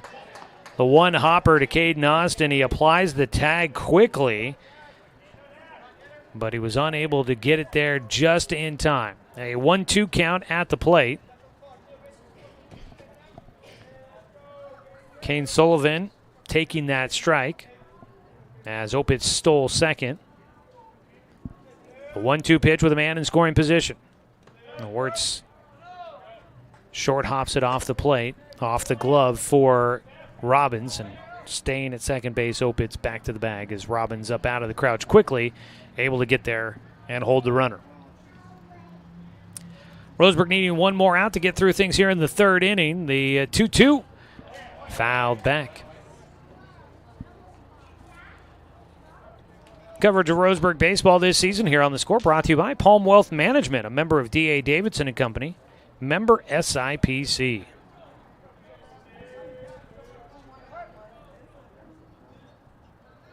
Some breaking news in the NFL. It's a pitch inside. Full count now for Sullivan on a close one there, top of the zone, inside corner. Russell Wilson landing spot in the NFL. 3-2 pitch. Low and inside, ball 4. Russell Wilson going to the New York Giants. I just saw that news come across. Former Seattle Seahawk, of course. Number 23, Taylor. Pitch in the misses for ball 4. That is the first walk for Danner Wirtz. Runners at first and second, and things continue here in the top of the third for the Grizzlies. Their 7th hitter to the plate. Taylor Carnahan had a single his first time up. It takes low for ball 1. So you got the big news there for New York Giants signing Russell Wilson. Also, Stephon Diggs signing with the New England Patriots. So some NFL breaking news. Another pitch misses. 2 balls, no strikes for Taylor Carnahan, the right fielder.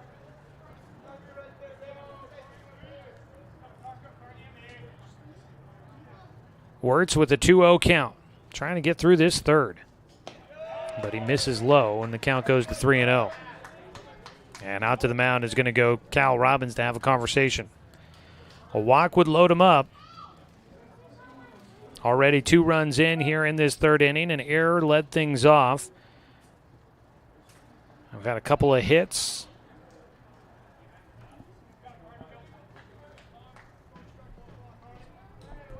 And then a walk to Kane Sullivan has him at first. Out at second base, Nash Opitz had an RBI single. The 3-0 from Wirtz, right down the middle for a strike.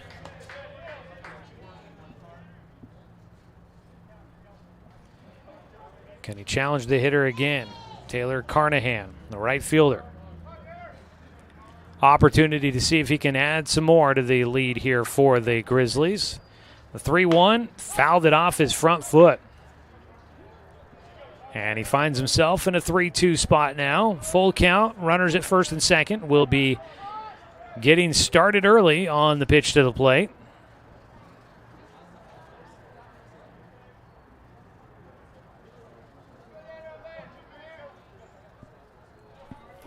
Wirtz shakes off a few signs, sets, delivers. That ball lifted to the alley.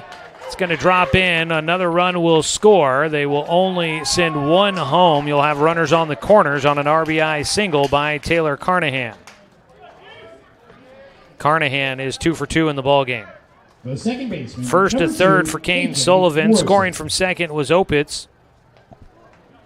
And we've got a 3-1 ball game with 2 outs here in the top of the third. We get a visit out to the mound for pitching coach Steve Patterson. He will have a moment out on the mound to talk with both Wirtz and Cal Robbins. It doesn't look as if they are going to try to pull him out just yet.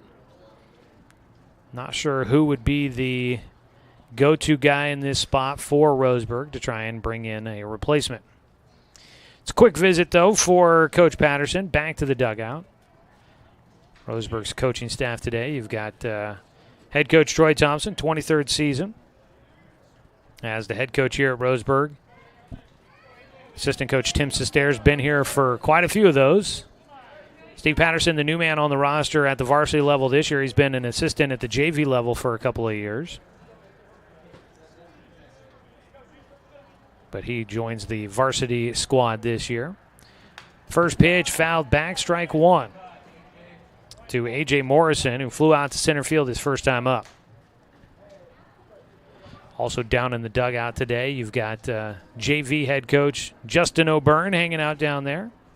He always asks that I say hello to the fine folks of Roseburg every time I go on the air, so there we go. Hello. 0-1 pitch for Wirtz. Strike. Late strike call. And the count goes to 0-2. Morrison batting with runners at first and second.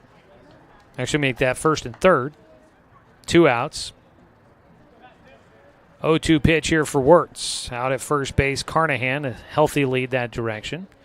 Swing and a miss. Big strikeout for Wirtz to finish things off here in the top of the third. But he gives up 3 runs here in this third inning, and Roseburg will trail by 2 as we go to the bottom of the third. Back with more Roseburg Baseball. Game 2 of a doubleheader here on 541radio.com and on the Score, 92.3 FM and 1490 AM. Turn your home into your dream sanctuary with help from Douglas County Farmers Co-op. For over 100 years, we've carried everything you need to keep your garden and crops green and growing, including a large selection of soil mixes, composts, fertilizers, and other soil amendments. You'll also find stones, boulders, gravel, and more to add structure and diversity to your yard. Stop by or shop at DouglasCountyFarmersCoop.com. Successful companies have a very important secret. Good advertising works and makes them money. That's why your business should contact Lotus Media Group. Let us help you cash in with multimedia advertising. Multiple touches from Douglas County's only Google certified partner and most effective advertising platform. Web, broadcast, print. Make it happen. LotusMediaGroupLLC.com.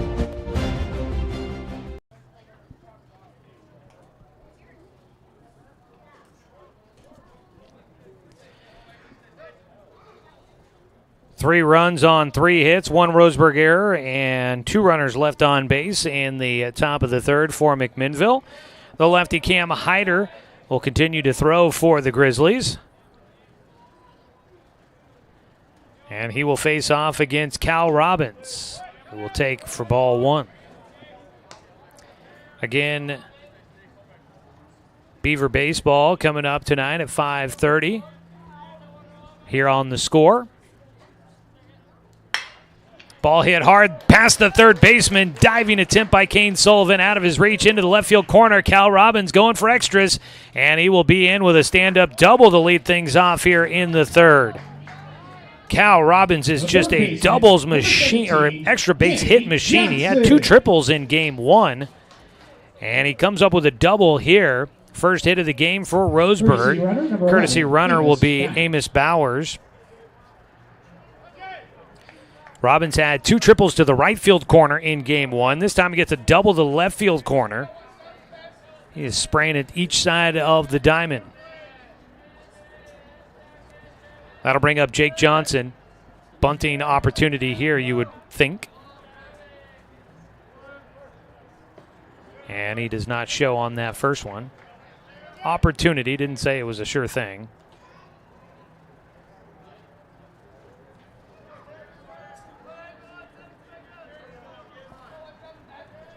Bottom of the third.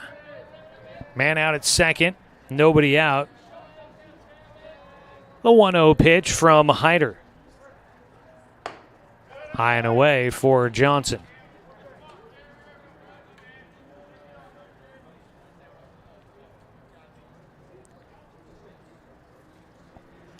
(2-0) count. Game 2 of our doubleheader. A 3-1 lead right now in favor of McMinnville. Over here at Champion Carwash Field in Roseburg. If you're getting off of work and tuning into the radio, might want to come out and catch some baseball. Soft liner goes right side. Didn't have enough to carry over the top of the second baseman. Morrison tracks it down, 1 away. Luke Robbins will bat with 1 out and a man in scoring position.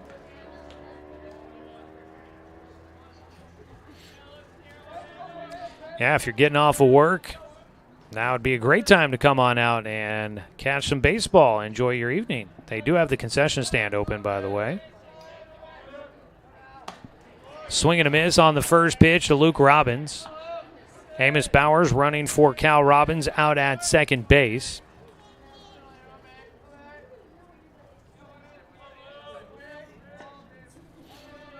Robbins, an RBI bases loaded walk his last time up. Swings through for strike 2.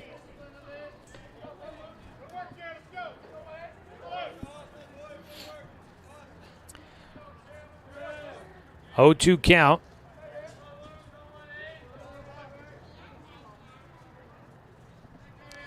Cam Hyder gets the signal from Austin Schoaf.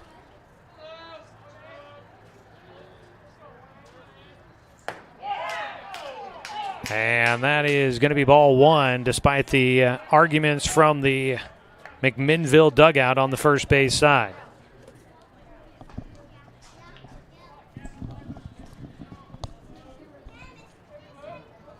Coach Todd Peterson, the reigning Pacific Conference Coach of the Year, and his guys down there, they wanted that strike three call. Don't get it. That pitch high, 2-2 count. The winner of this ball game will improve to 3-1 on the season. Both teams 2-1 coming into the matchup. Roseburg won its season opener, but then turned around and lost to Clackamas yesterday. Got a 2-2 pitch coming up here for Cam Hyder. Takes a couple of looks at Bowers out at second, and he'll miss outside with his off speed.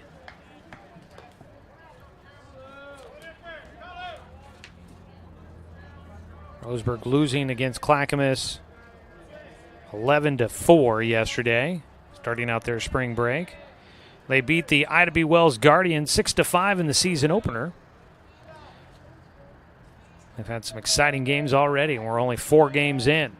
3-2 pitch to Luke, fouls it off.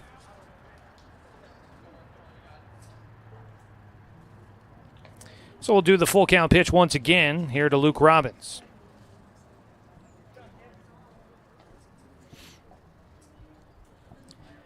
Get a moment here to let the umpire walk that one off. I thought it might have clipped his right arm. He shakes it off as he gets a baseball back from the McMinnville dugout. Today's game is brought to you by Gibbs RV Superstore. You gotta get to Gibbs. There's one out, a runner at second. Full count pitch once again coming up for Luke Robbins.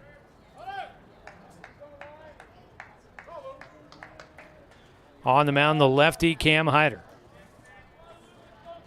He's thrown a lot of pitches.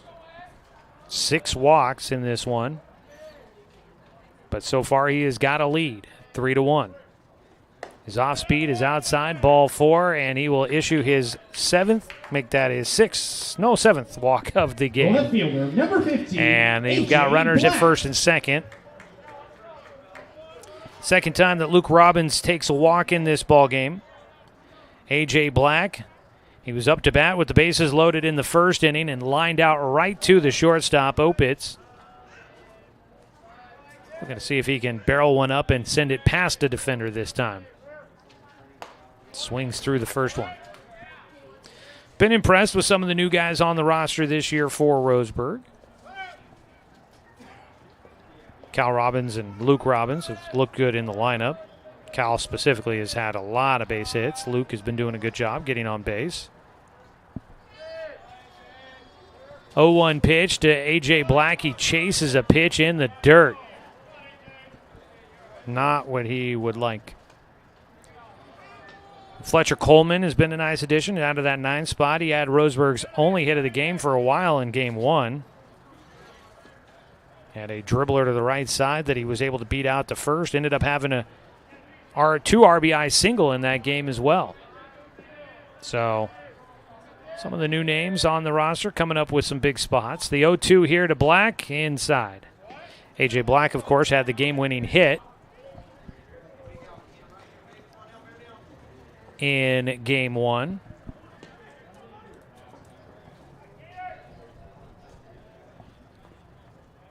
So he has made his mark in his first season at the varsity level as well. 1-2 delivery here from Hyder. Misses low and inside, but the runners will not try to advance as it gets away from Schoaf behind the plate. He tracks that one down pretty well. Count goes to 2-2.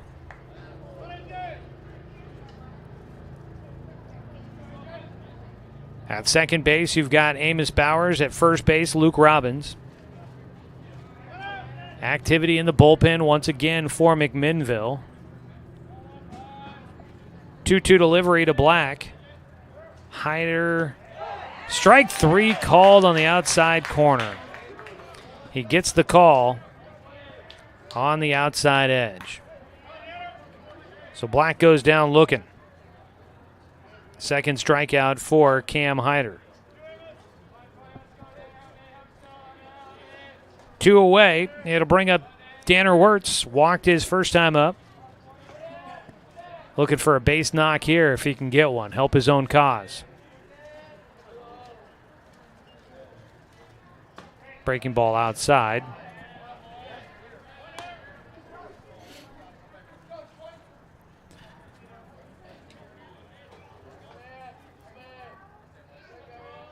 (1-0) delivery.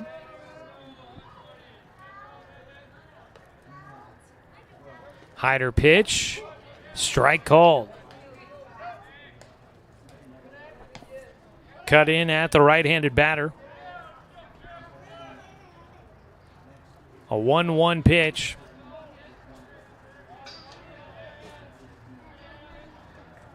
Danner Wirtz trying to come up with a 2-out base knock, see if he can get some damage done for the Tribe.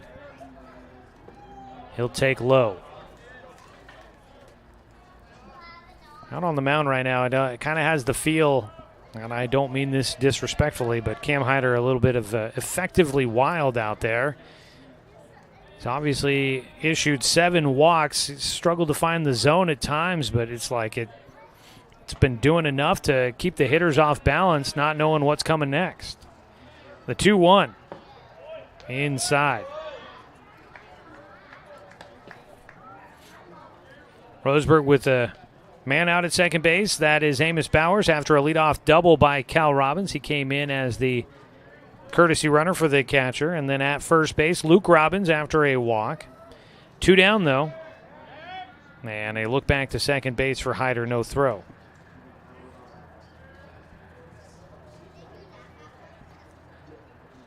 (3-1) count here in the bottom of the third. Game 2 of our doubleheader. 7-inning contest for us.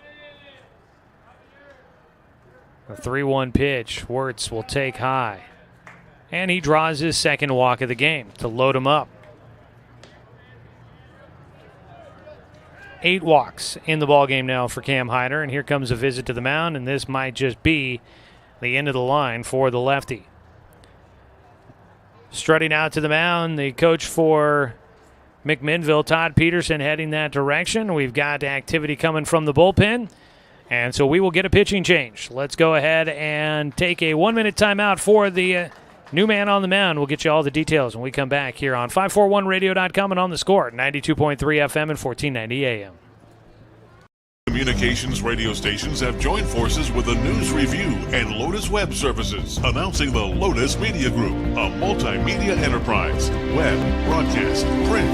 Make it happen with Lotus Media Group, LLC.com. How should I be investing my money? Plan for your future with confidence. At Palm Wealth Management, we'll help you see a clear path to financial peace of mind. Call Palm Wealth Management today. In today's big box store, how-to YouTube video world, it is hard to do it yourself. If you're fixing your fence or putting in a new one, the only place to start is Quality Fence. We stock almost anything you need and take the time to show you how to really do it yourself. Visit the Quality Fence showroom in Roseburg and get great fencing ideas at qualityfenceco.com. Quality Fence is doing it right for you.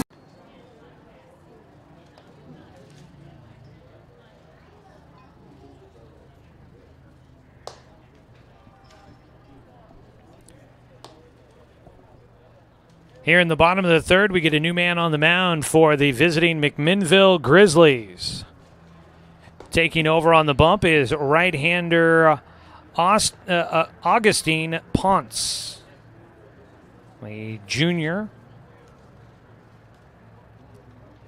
Will take over, inherits. Bases loaded with 2 outs. Ponce takes over for Cam Hyder.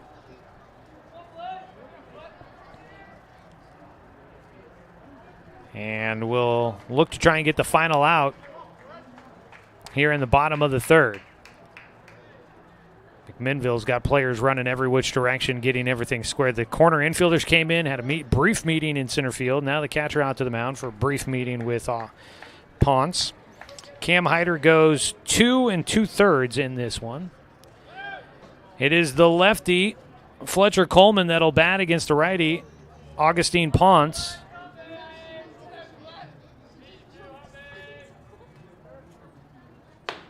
First pitch is high. Now they only listed one last name on the written lineup card.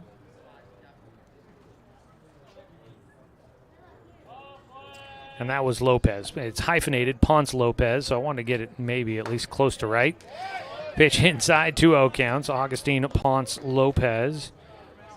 We're just going to call him Lopez here as they have him listed on the lineup card. He takes a moment to walk things around as he's got a 2-0 count against Fletcher Coleman with the bases loaded.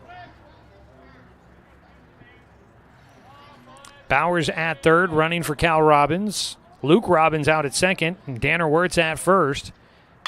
Pitch swinging at a pitch up in the zone. Fouled out of play for strike one. We probably have a different runner at first for Danner Wirtz, the pitcher. It is Nick Ruiz running once again for Wirtz at first.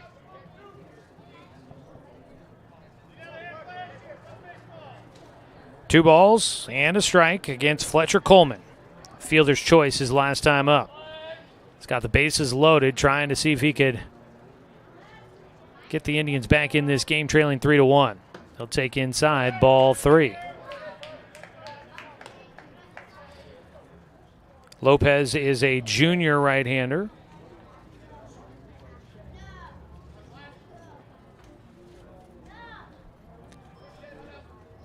He takes his time out there as he walks around the mound and back onto the bump, toes the rubber and readies for a 3-1 pitch as he stares in, working out of the stretch. At the plate, Coleman waits. The 3-1 delivery. High ball 4, and the Tribe will score another run on a bases-loaded walk. Second time in this one they have done that. Both runs have come in on a base on balls. Scoring is Bowers. Luke Robbins to third. Danner Wirtz, that is Nick Ruiz, goes to second. And Fletcher Coleman is on at first. That is the 9th walk in the game for Roseburg, and they still trail by 1. If they could get a hit, they would be in a good spot. Batting left-handed for the first time today, Paxton Burke takes a strike at the top of the zone. Burke walked in his last at-bat in the second inning. He is batting for a third time in as many innings. We've seen only lefties out of McMinnville, and Paxton Burke, a switch hitter, batting right-handed all day, now gets a chance to bat left-handed. He takes a pitch for ball 1.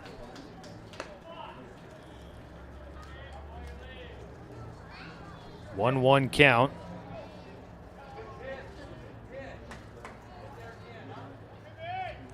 One delivery here for Lopez.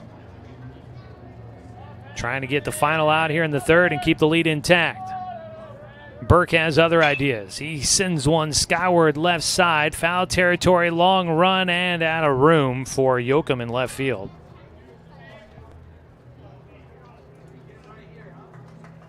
Count goes to 1-2 for Burke.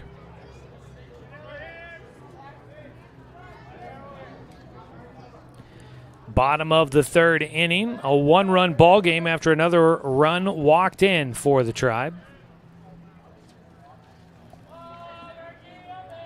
The 1-2 pitch. Grounded left side. That is going to get into left field. 1 run scores. Here comes another one. Breaking for the plate. The throw goes to no one in particular. It bounces short to third and able to be corralled by Kane Sullivan. Diving on the infield, Opitz tried to keep it on the infield. It went off his glove and trickled away from everybody into shallow left field, and that allowed a second run to come in. So that'll be a base knock for Paxton Burke. And it'll drive in 1. And then just a second run scoring on the play, I think is how you would score that. And now we've got a visit on the infield.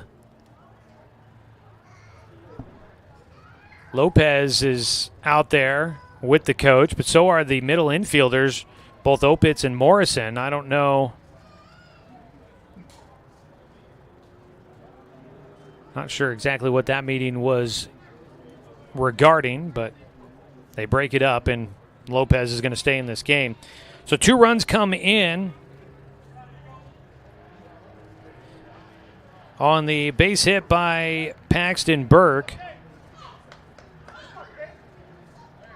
I don't think you would technically call that an error, as he was just trying to make a play. Went off the glove for Opitz, but because he knocked the ball and it trickled away from everybody, it resulted in enough time to allow Luke Robbins to score as well. Pitch in the dirt, and it's going to keep the runners at first and second. Didn't get the read they wanted him to get out at second base. Coleman stays there. He's got great speed out there. He's a speedster. We've seen that already today. At first base, Coach Sester, I think he was thinking that was a pitch to run on.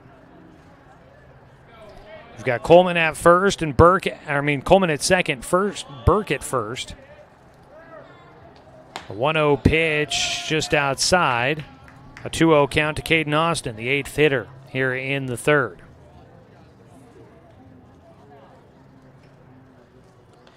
And on the mound, Lopez battling through this one, trying to get some strike calls. He's got the 2-0 count. That ball fouled away by Austin. Got around on the inside pitch, just a bit too much.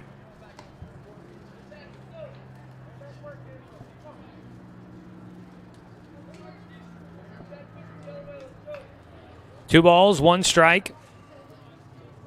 Roseburg has regained the lead as they've gotten 2 hits here in this 3rd inning. First 2 hits in the ballgame for them.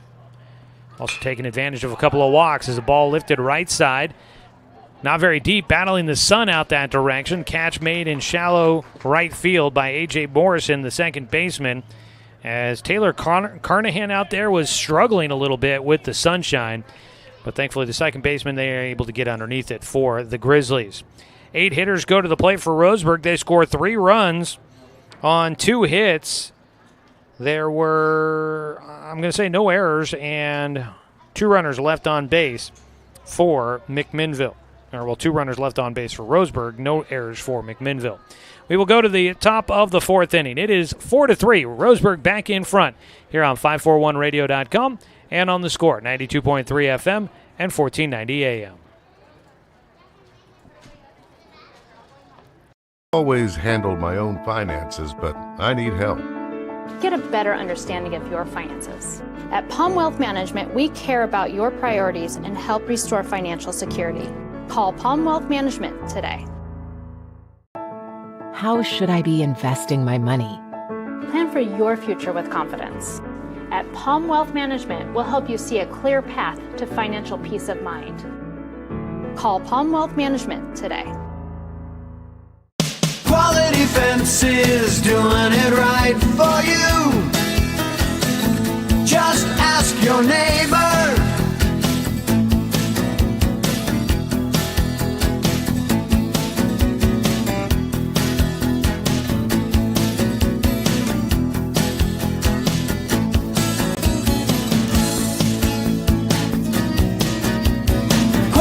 Fences, doing it right for you. Top of the 4th inning here. Game 2 of our doubleheader. Roseburg looking to try and sweep the visiting McMinnville Grizzlies, who I think I remember seeing that they came in at number 2 in the OSAA power rankings, which it's very early. Those numbers this early in the season don't mean a whole lot because not every, teams haven't played very many games and they haven't faced many other teams. Things are still working their way out, but a team that's ranked that high is not going to hurt the RPI for Roseburg. Danner Wirtz out there throwing into the 4th inning, gets a first pitch strike 1 as he faces off against A.J. Morrison. Today's game brought to you by McClendon's Smokehouse. Find them on Harvard Avenue. Groceries, butcher shop, all sorts of great stuff there at McClendon's. Ball popped up right side. Luke Robbins calling for it at first. Steps back a couple of times as he leans underneath that one for the first out.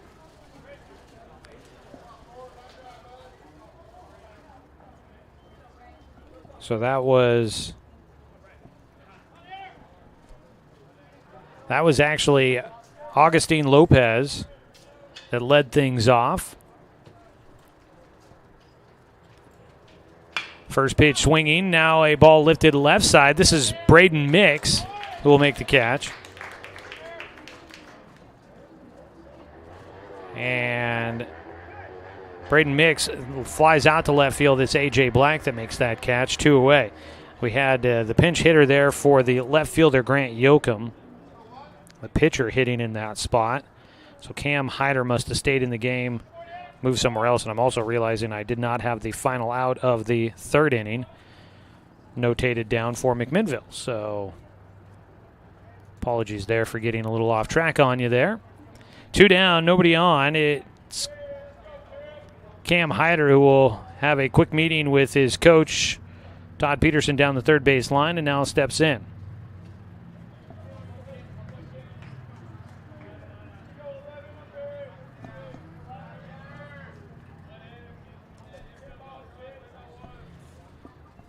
So Cam Hyder takes outside, ball 1. Hyder, an RBI single in the third inning, eventually came around to score. Now I'm guessing he's playing in the outfield. Might very well be in left field. Takes one down the middle on an off-speed pitch. Looked like a changeup there.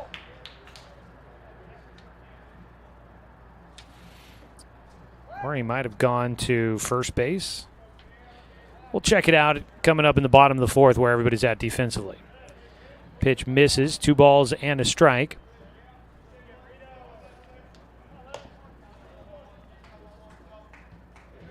Four to 3 our score. Roseburg in front here at Champion Carwash Field. Home game. Roseburg's played all home games so far. There's a strike taken on the 2-1. But, you know, this time of the year,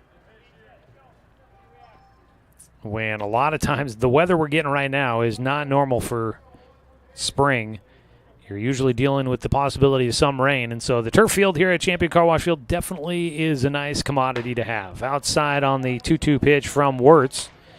And the count will go to 3-2.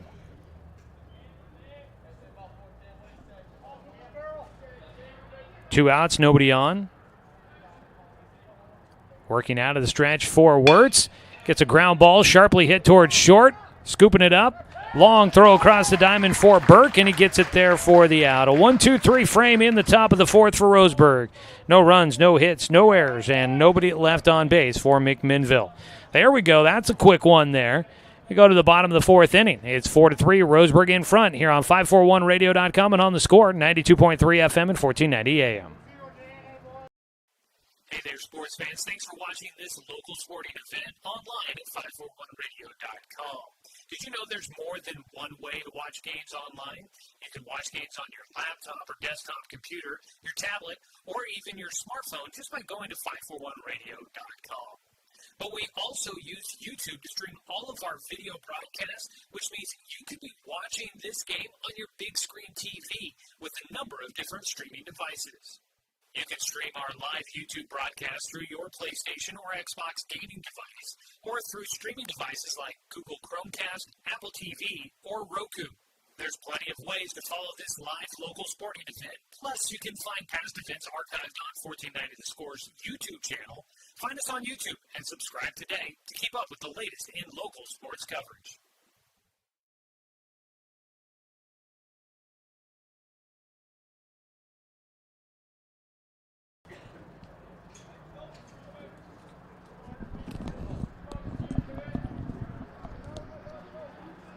Getting things figured out defensively for McMinnville as we go to the bottom of the fourth.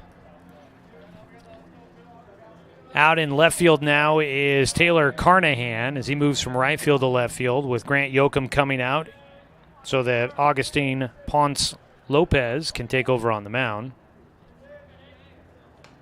Lopez misses low and inside, ball 1 as he faces Dane St. Clair to lead things off here in the bottom of the fourth, the three-hitter in the lineup for Roseburg. Cam Hyder stayed in the game defensively after leaving the mound, and he takes over at first base, meaning that Braden Mix has moved somewhere else on the field, and I'm thinking the outfield. Ball fouled off by St. Clair.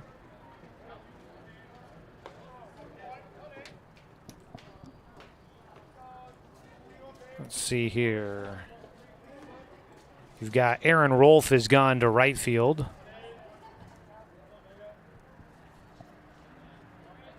The 1-1 pitch. Outside to Dane. 2 balls and a strike. And so Braden Mix is now in center field. There we go. Got them all straightened out. 2-1 count. Out of the windup for Lopez. Check swing. Did he go around? They're going to appeal down to third base. And yes, went around. Strike 2. Dane St. Clair 0 for 1 in the game. Flew out to right field his last time. Drew a walk and scored a run in the first inning, giving Roseburg a 1-0 lead at the time. They lead it 4-3 here at the moment. Strike 3 hits the inside corner, and down on strikes is St. Clair. He goes down looking. First strikeout in the game for Lopez. 1 down, Cal Robbins will bat. A double down the left field line his last time up. He also walked. He had the first hit of the game for Roseburg with that double in the third. Takes a breaking ball inside, misses, strike or ball 1. So Cal, a double here in this game. Game 1, 2 triples, all of them into the outfield corner. It's been a machine out there. He takes outside, 2-0 count.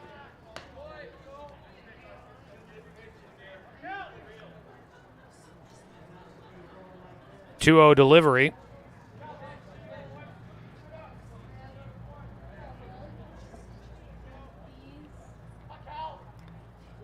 Cal back up the middle. That's a base hit. Takes a couple of bouncy hops out to Braden Mix in center field, and Cal Robbins 2 for 2 in this one. A single to straightaway center field, and he has another hit. They will bring in the courtesy runner for him. It'll be Amos Bowers once again.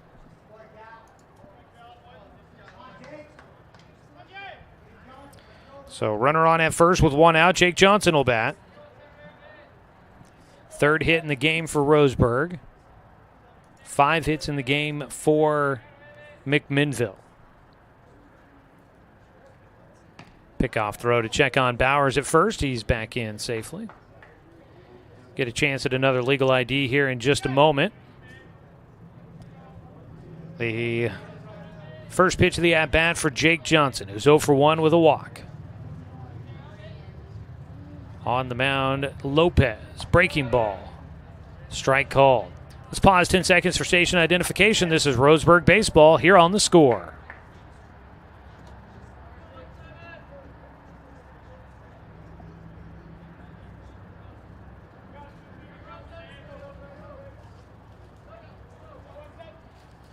We've got a 4-3 ball game here. Roseburg in front of McMinnville. The pitch outside.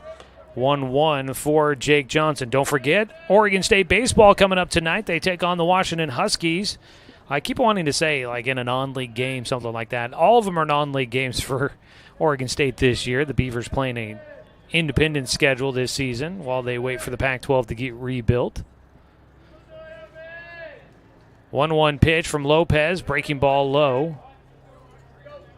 Jake Johnson watched it intently but lets it go by. But the Beavers taking on former Pac-12 foe, Washington.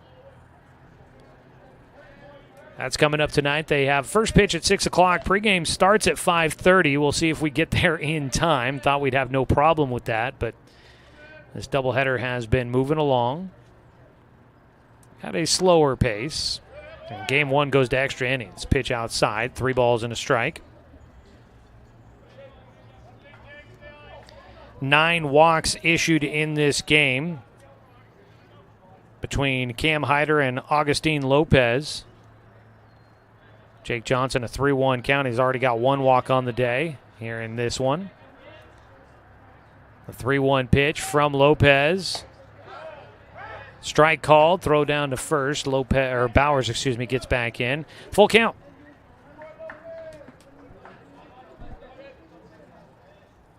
Got folks on this beautiful Tuesday in the Umpqua Basin. The sand volleyball pit is hopping out that direction. Out beyond the left center field fence. You can see it off in the distance here at Stewart Park. Pickoff throw to first. Got him picked off at first base. Bowers is out number 2. Had a big lead out there, and that was a nice pickoff throw by Lopez. 2 down. It remains a full count for Jake Johnson. 3 balls, 2 strikes.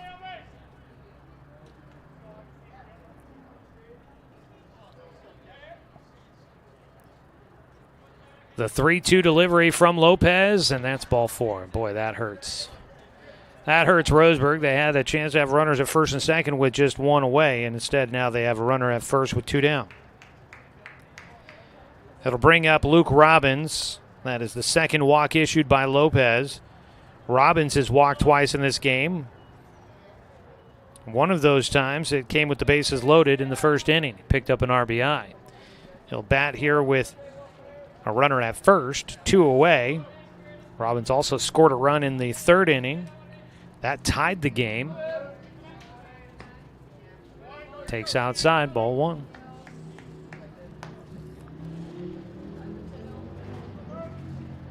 Talked about it quite a bit here today. Weather is expected to start changing tomorrow. Still warmer temperatures, but the possibility of some rain throughout the day. Pickoff throw to first, back in goes Johnson. And we hope we'll avoid them because it would possibly add to some delays for us, but do have the possibility of maybe some thunderstorms moving through the state of Oregon. Sounds like up north is going to get the worst of it. 1-0 pitch, swung away, right side, into short right field, fighting the sun. There to make the catch is Aaron Rolfe. And Roseburg unable to do anything in the 4th inning. For the Tribe, no runs on 1 hit. There were no errors and 1 runner left on base. We're through 4 innings of play. We go to the top of the 5th. Roseburg leading this one 4-3 here on 541radio.com and on the Score, 92.3 FM and 1490 AM. My wife and I moved to Oregon to raise a family, set our roots, and to have a lot of fun outdoors. We quickly realized that we needed a truck or a rig for the projects that we were doing in our backyard. When we were looking to find a place to finance our truck, we asked our patients, and everyone recommended Cascade Community Credit Union. It was so easy to work with Cascade. Everything was done via email, phone, and we didn't even need to go in. I can't wait to finish up the projects in the backyard, go on more adventures in our truck with our boys, and I look forward to working with Cascade again in the future. At Douglas County Farmers Co-op, we want your four-legged friends to be healthy and happy. That's why we stock a carefully curated selection of pet, equine, and livestock supplies. From the premium foods your pets crave to grooming and show supplies that help you shine in the show ring, you'll find it at Douglas County Farmers Co-op. Our knowledgeable staff are here to help with those tough pet and livestock care questions. Stop by or shop at DouglasCountyFarmersCoop.com.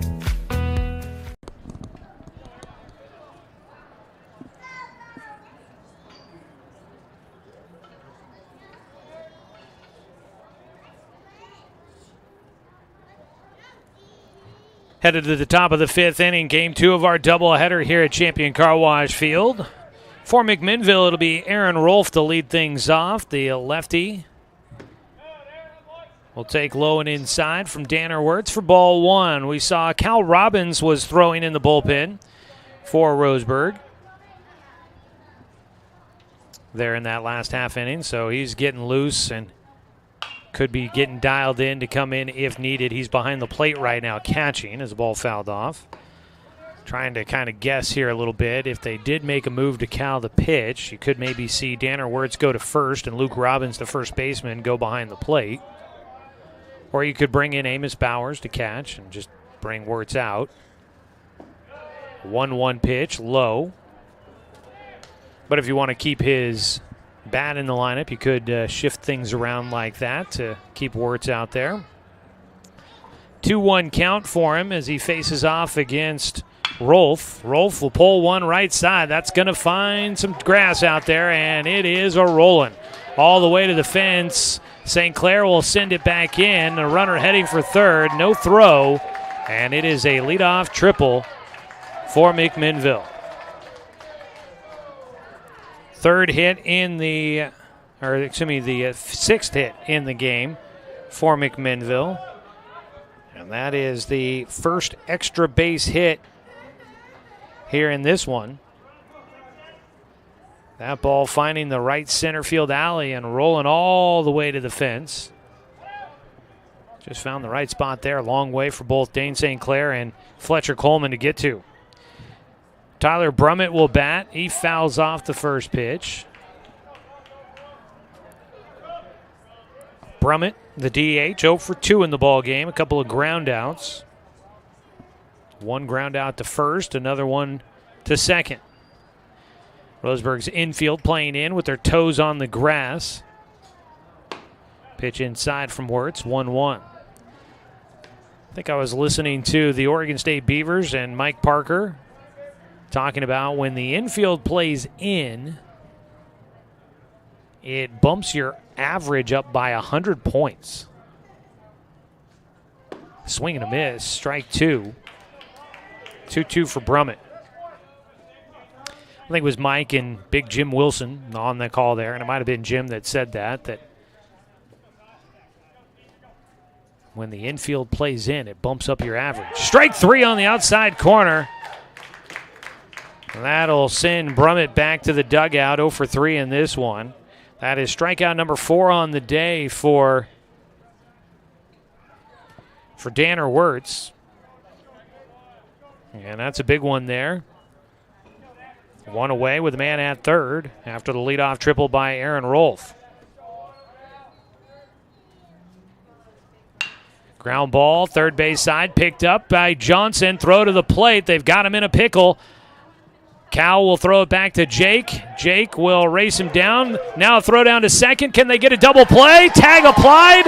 Yes! Double play. Roseburg finishes off the top of the fifth. They get Rolf in a rundown between home and third, and then Nash Opitz on the fielder's choice tries to take second after he got on base, and he is thrown out at second. And that will close things in the top of the fifth after a leadoff triple. It ends up being 3 up, 3 down in the fifth. No runs, 1 hit, no errors, nobody left on base. Some great defense for Roseburg. And they go to the bottom of the fifth, leading this one 4-3 here on 541radio.com and on the Score, 92.3 FM and 1490 AM. I'm confused by the huge market swings. Get a better understanding of your finances. At Palm Wealth Management, we care about your priorities and help restore financial security. Call Palm Wealth Management today. Do I have enough money put away to retire? Plan for your future with confidence. At Palm Wealth Management, we'll help you see a clear path to financial peace of mind. Call Palm Wealth Management today. Quality Fences, doing it right for you. Just ask your neighbor.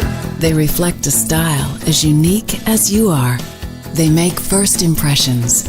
They provide space, add lasting beauty, and security. Quality is a reflection of who you are. That's why all your fencing projects begin here. Quality Fences, doing it right for you.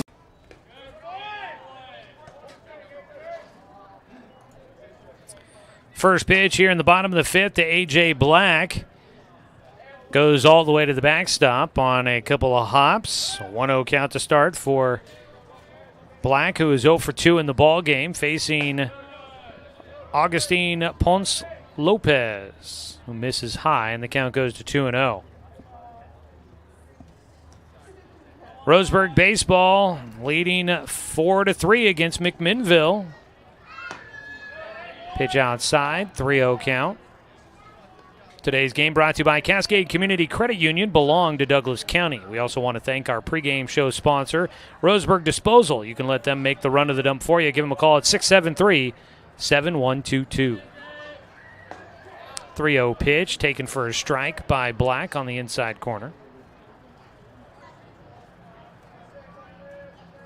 That was quite the half inning there for Roseburg defensively, getting a double play, non-traditional, to finish things off as a pitch high, ball 4.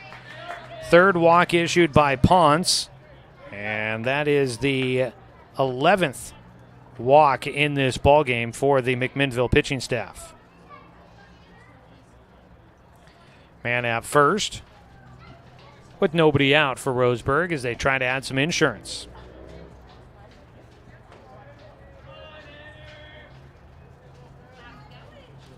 First pitch to Danner Wirtz. That ball goes opposite field. It's going to drop in for a base hit right in front of Aaron Rolfe out there. And Wirtz on base for a third time. He's got 2 walks and now has a bloop single to shallow right field. And he will have the 4th hit in the game for Roseburg. Nick Ruiz will come in once again to run for him. And Fletcher Coleman bats with runners at first and second, nobody out.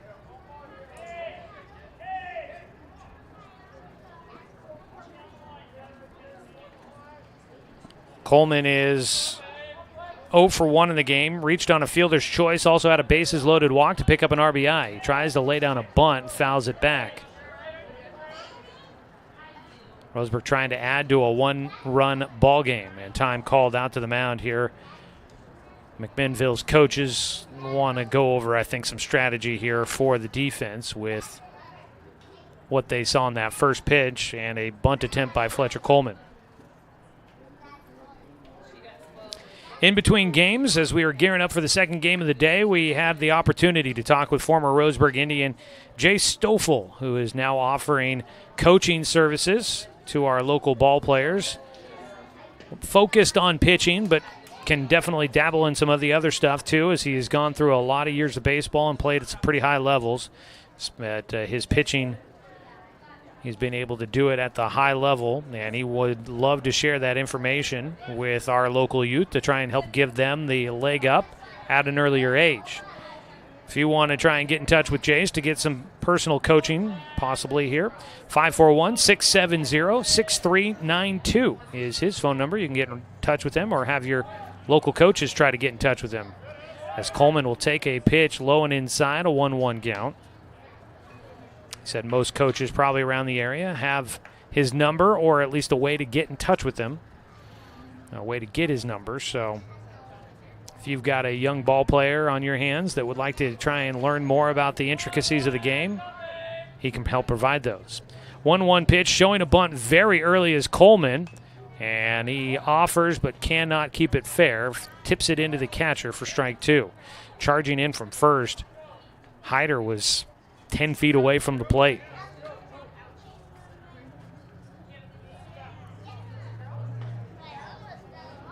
So it's a ball and 2 strikes against Fletcher Coleman. Looking to get on base for a third time, but more importantly, looking to try and help the cause with runners at first and second and nobody out here in the bottom of the 5th. 7-inning ball game. Game 1 went 8 innings.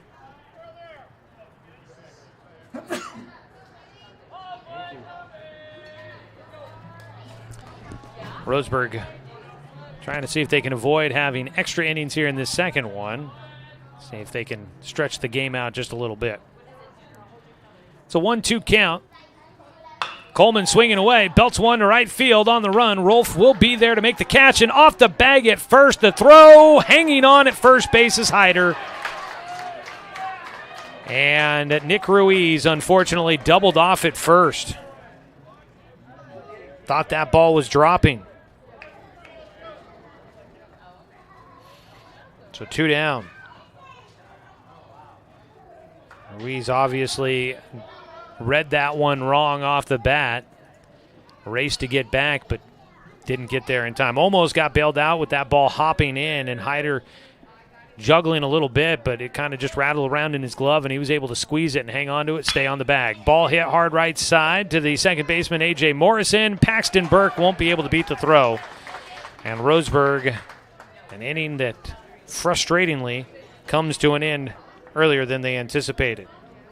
Here in the 5th inning, no runs, 1 hit. There were no errors, and 1 man left on base. We are through 5 innings of play. We go to the top of the 6th. It's 4-3, Roseburg in front of McMinnville here on 541radio.com and on the Score at 92.3 FM and 1490 AM. Turn your home into your dream sanctuary with help from Douglas County Farmers Co-op.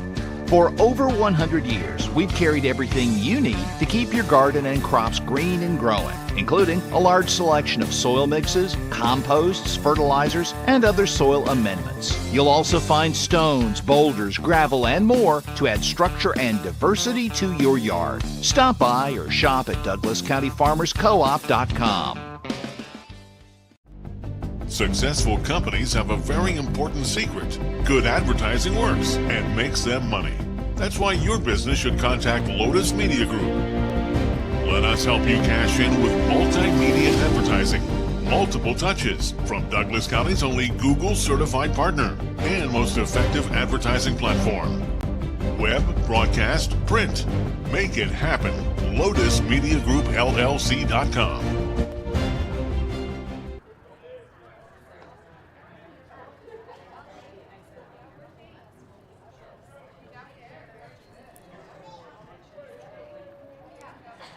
Sixth inning here from Champion Carwash Field in beautiful Roseburg, Oregon. Go to the 6, 7, and 8 hitters coming up for McMinnville. Strike 1 taken by Kane Sullivan, who was officially 0 for 0 in this game, been hit by a pitch and walked. He faces Danner Wirtz for a 3rd time. The 0-1 misses low for Wirtz. Danner Wirtz making his way through the lineup for a 3rd time in this ball game.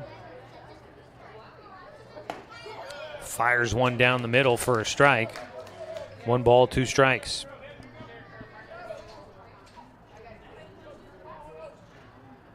One ball, 2 strikes, nobody out. Leadoff man Kane Sullivan at the plate here in the 6th. Swings away at a pitch up in the zone, lifted right side. Tracking out that direction, Fletcher Coleman. Makes the play for Roseburg. And for the first time here in Game 2, Roseburg able to get Kane Sullivan, who's actually, I believe, if I'm not mistaken, I think he's had a pretty good day at the plate all around. Kane Sullivan was a tough out. Got on base 4 times, at least in Game 1. I had 1 inning I had to step away from doing PA duty here, and I didn't have 1/2 inning. I'm not sure what everybody did that inning because I had to step away for a moment. 0-1 count to Taylor Carnahan, left-handed batting, now left fielder. He takes high and inside, 1-1 count.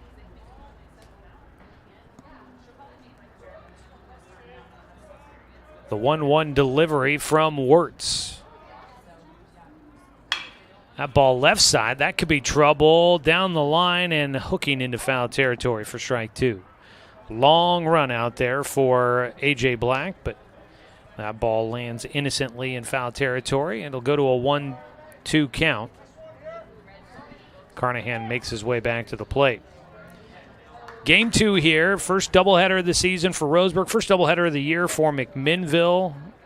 When I was down there trying to get lineup cards, was over at the Roseburg dugout, heard coaches saying who wants it more, who's going to be the grittier team, who's going to be the tougher team. As a pitch outside, 2 balls, 2 strikes, and it's been a warm day. Played a lot of baseball, played extra innings in Game 1. Yeah, you're definitely going to have to find some gas left in the tank in this one.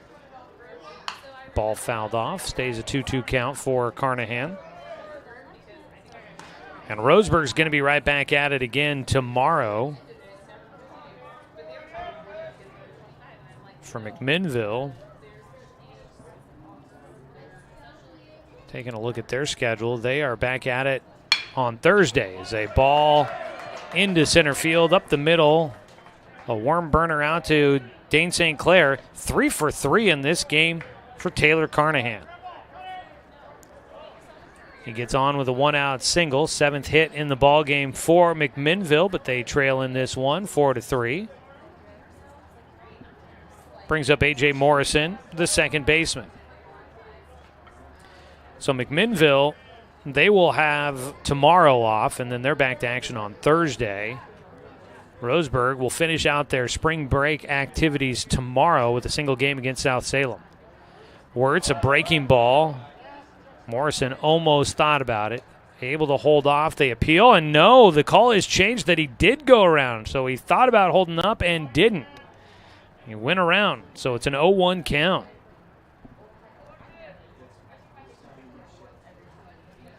Out at first base, Taylor Carnahan.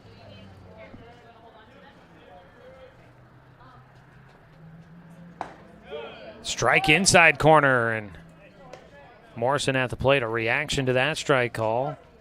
I'm guessing he didn't agree.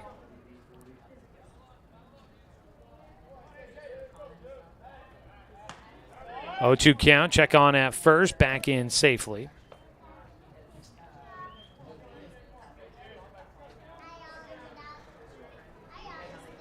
One ball, or excuse me, no balls, 2 strikes.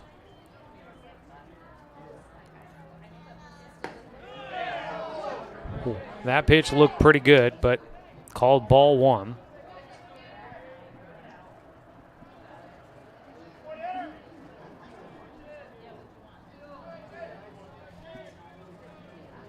Back into the box, A.J. Morrison, the 1-2 count. That ball popped up right side and gets out of play.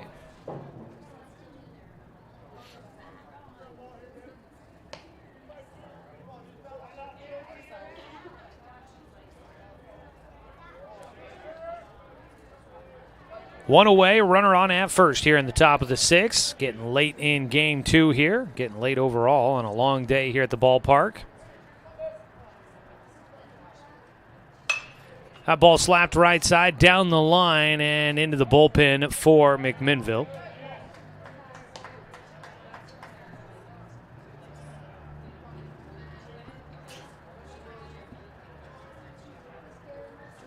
Danner Wirtz, 6th inning of work. Longest outing of the year for the freshman. The big righty.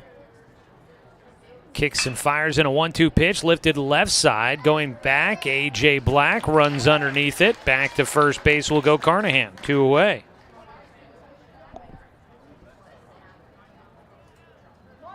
And with that, it'll bring up the 9-hitter. This is the pitcher, Augustine Lopez. He will bat with 2 outs and a man on at first.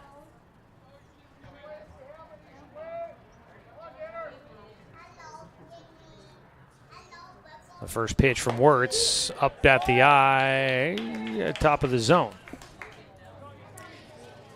Lopez, that pitch coming in, he kind of tried to duck underneath it. It's called for a strike at the top of the zone. 0-1 count. Inside. If Wirtz can get through this 6th inning, I wouldn't be surprised Roseburg goes to the bullpen to finish out this ball game.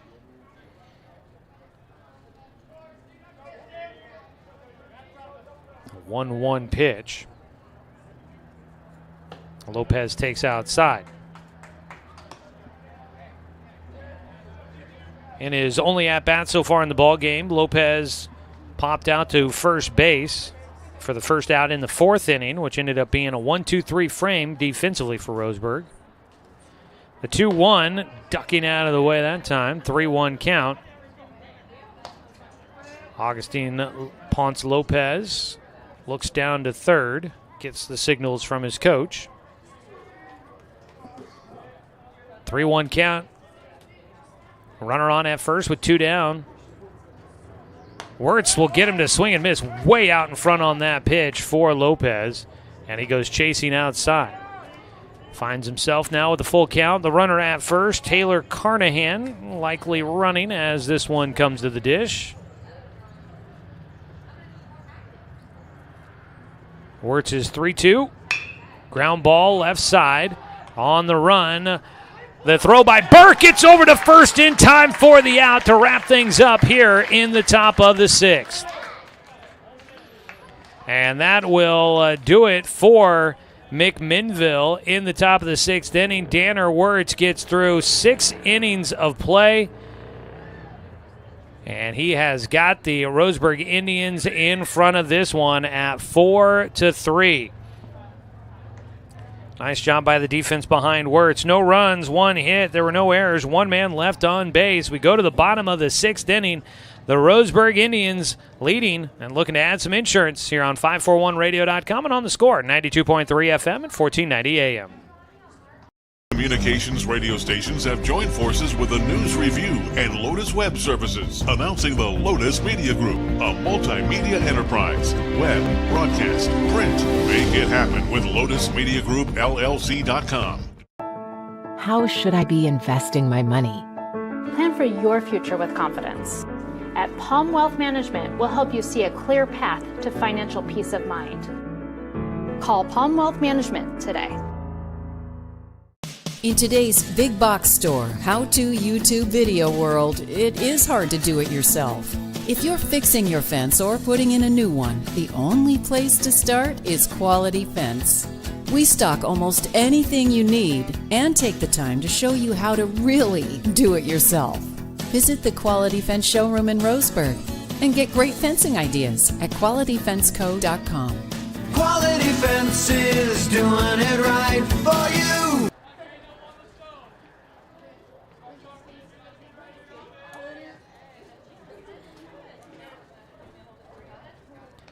Bottom of the 6th inning, Roseburg leading 4-3 on top of the visiting McMinnville Grizzlies. Caden Austin, Dane St. Clair, and Cal Robbins leading off. Austin tries to bunt his way on to begin things and fouls it off. Strike 1. We've got Oregon State baseball coming up when we get done here. Kind of thought we'd be done by now and we'd have the entire pregame show for you, but we will join it in progress and should hopefully have you there in time for the start of the game at 6 o'clock. Tonight's contest brought to you by DC Farmers Co-op, where everyone is welcome to shop. And by our friends at Fisher's Hearth and Home, serving Douglas County for over 30 years with the largest selection of wood, gas, pellet, and electric stoves and fireplaces in the area. The bunt attempt fouled off for strike 1 was the only pitch of the at-bat so far, and now I'm not sure why we have a stop in the action at the moment. Home plate umpire has brought out Coach Todd Peterson from McMinnville to talk around, but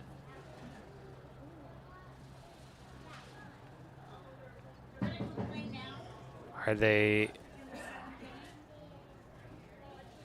something about the way that Lopez is on the mound?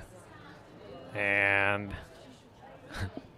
you got the third base coach, Dan Bachmeyer, out there providing or not third base coach, but third base umpire, providing examples of what apparently is being done incorrectly. And Lopez still seems to be a little baffled by what exactly he was being told he was doing wrong. I think it's just apparently maybe he didn't have his foot on the rubber entirely.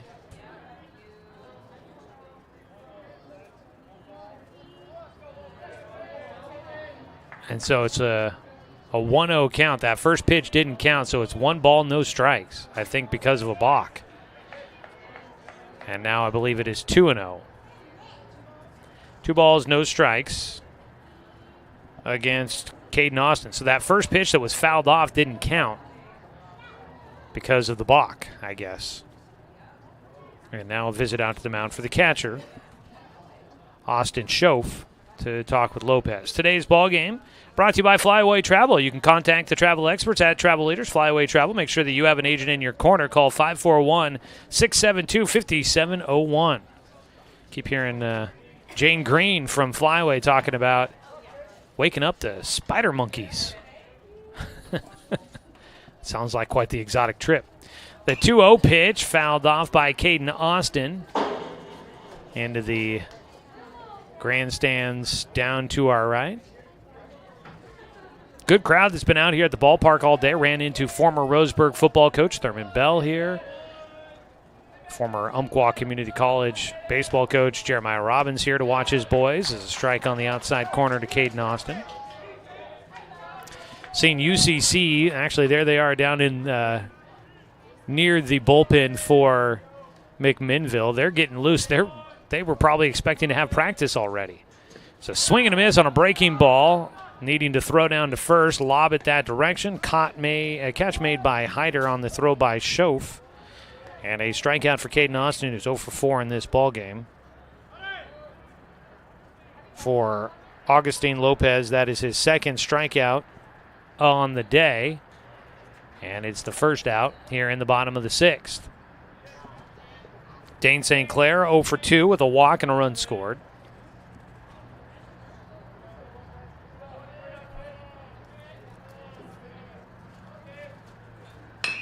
Breaking ball, pulled it right side. High bounding ball. Morrison, the second baseman, finds a way to get the throw on time to first base.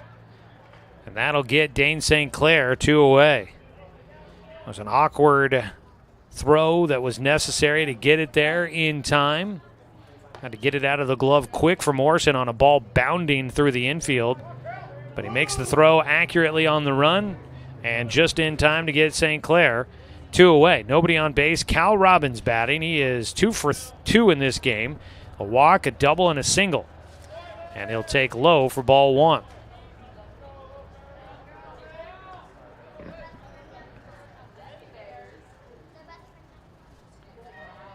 Cal has been a tough out here today. He's got 2 hits in this one. He had at least 2 hits in game 1.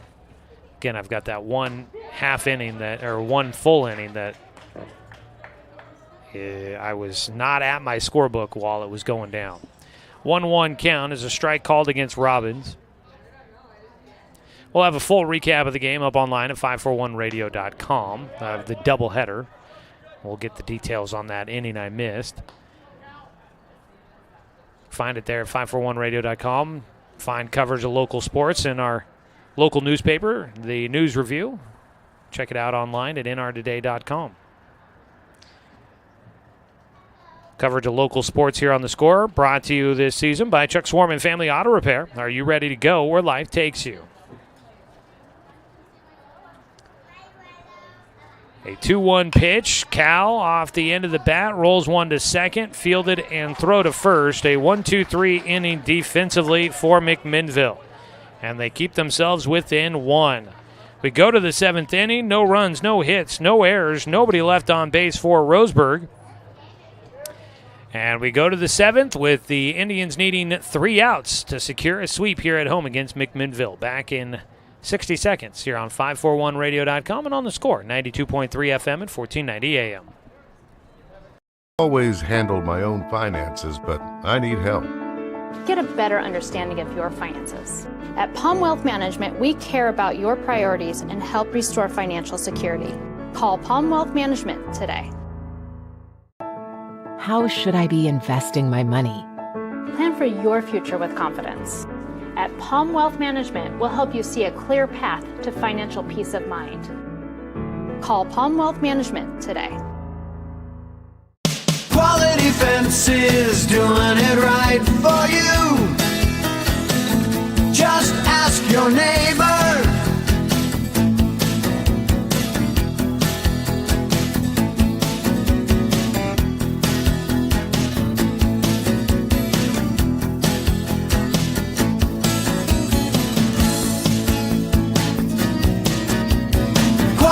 Fences, doing it right for you.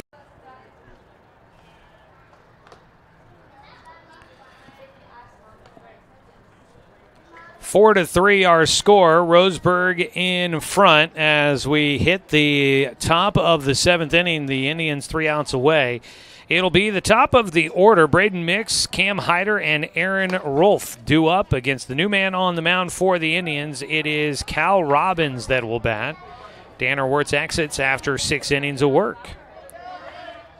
Today's ballgame been sponsored by Dr. Alanson Randall Family and Cosmetic Dentistry. Visit drrandall.com or call him at 541-378-6694. Cal Robbins pitching his first pitch to Braden Mix, the lefty.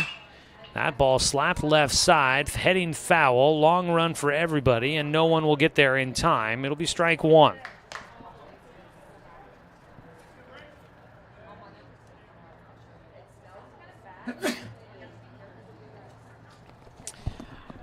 Let's see, Cal Robbins, he did pitch in game one.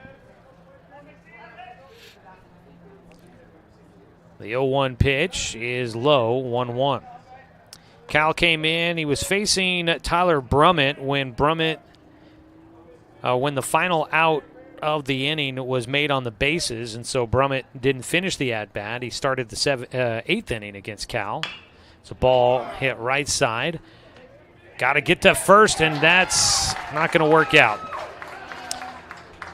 Luke Robbins fielded it, and Cal trying to cover but beating out the throw. Braden Mix, the lefty, gets to first in time. He'll have a single to start things off. That is the game-tying run at first.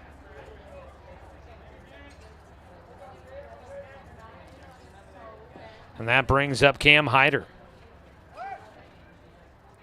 So Cal ended up facing the same batter in the 7th and the 8th innings of game one as a ball slapped out of play down the right side. Strike one for Hyder. Overall, though, he ended up facing 3 batters total. He did pick off one.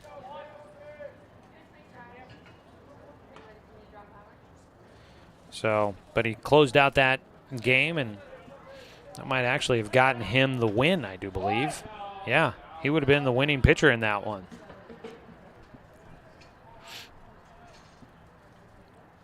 So Cal, after a pickoff throw to first, takes over here, trying to close this game out for Roseburg.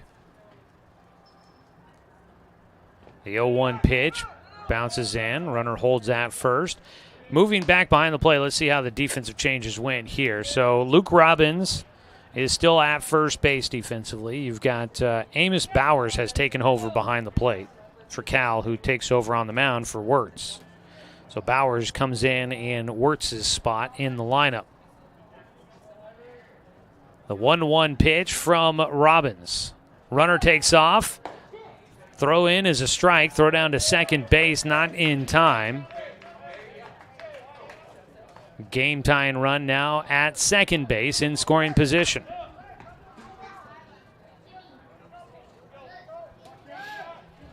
Cam Hyder at the plate with a 1-2 count. He watched that ball go by.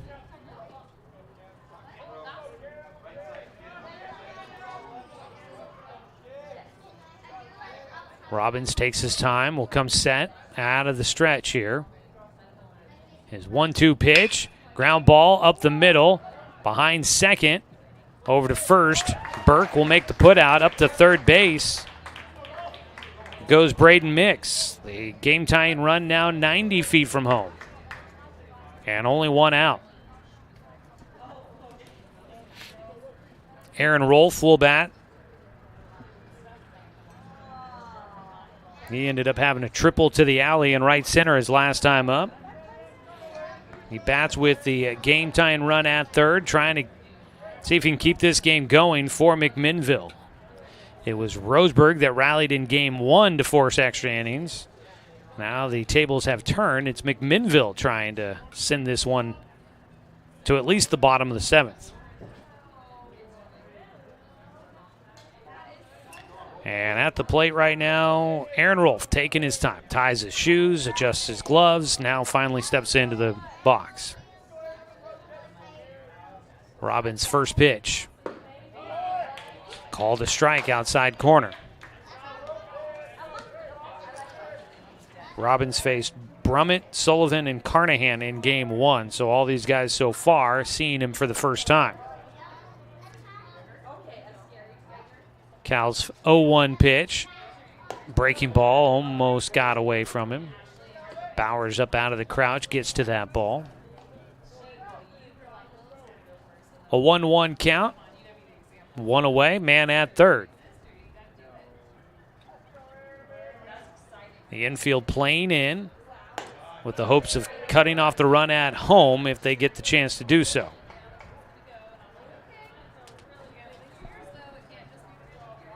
Robbins fires outside. It's got a 2-1 count. Rolf waits. Robbins delivers. Outside again, 3 balls and a strike.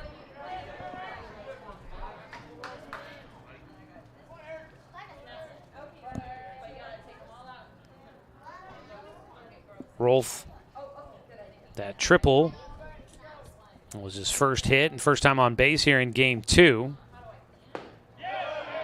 He takes outside, ball 4. And runners on the corners for McMinnville.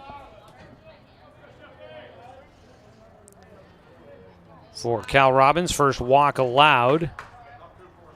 You've got runners at first and third with 1 out. Roseburg will ease things up the middle with the hopes of a double play ball here to try and finish off the game. That'll be Tyler Brummett, who, as I mentioned, did face Cal Robbins in game 1. He flew out to left field.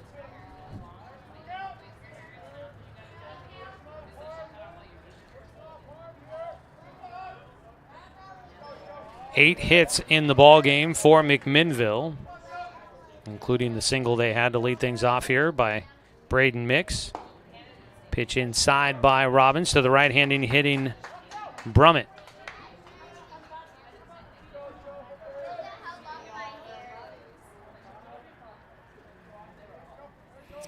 That was only the second walk allowed by the Roseburg pitching staff here in game 2.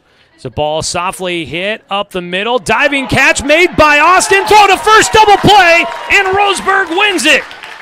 Caden Austin with a diving grab and then a double at first.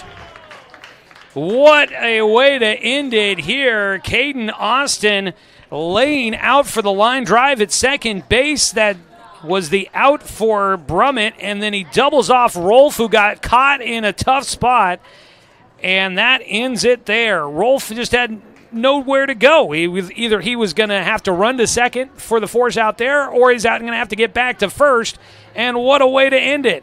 The game-tying run at third base left stranded, and Roseburg comes away with the win. A sweep against McMinnville, 4-3. Big day at the ballpark for the Tribe. Here in game 2, a final score of 4-3. No runs on 1 hit, no errors, and 1 runner left on base for McMinnville. It's a winner and a great day for the Roseburg Indians here at the ballpark. We'll take a 2-minute timeout. We'll come back with a quick post-game show so we can get you to Beavers baseball coming up next here on The Score.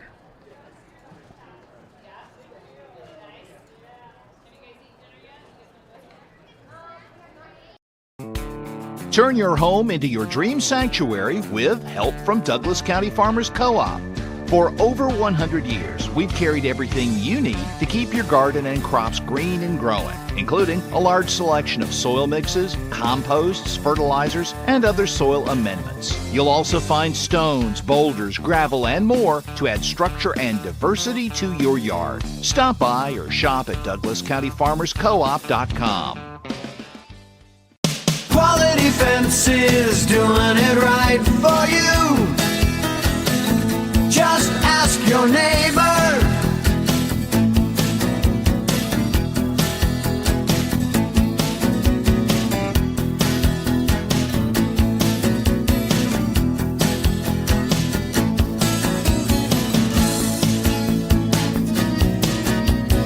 Quality Fences, doing it right for you. How should I be investing my money? Plan for your future with confidence. At Palm Wealth Management, we'll help you see a clear path to financial peace of mind. Call Palm Wealth Management today. My wife and I moved to Oregon to raise a family, set our roots, and to have a lot of fun outdoors. We quickly realized that we needed a truck or a rig for the projects that we were doing in the backyard. When we were looking to find a place to finance our truck, we asked our patients, and everyone recommended Cascade Community Credit Union. It was so easy to work with Cascade. Everything was done via email, phone, and we didn't even need to go in. I can't wait to finish up the projects in the backyard, go on more adventures in our truck with our boys, and I look forward to working with Cascade again in the future. Do I have enough money put away to retire? Plan for your future with confidence. At Palm Wealth Management, we'll help you see a clear path to financial peace of mind. Call Palm Wealth Management today. Back here at Bill Gray Legion Stadium at Champion Carwash Field as we wrap up the day 2 of spring break.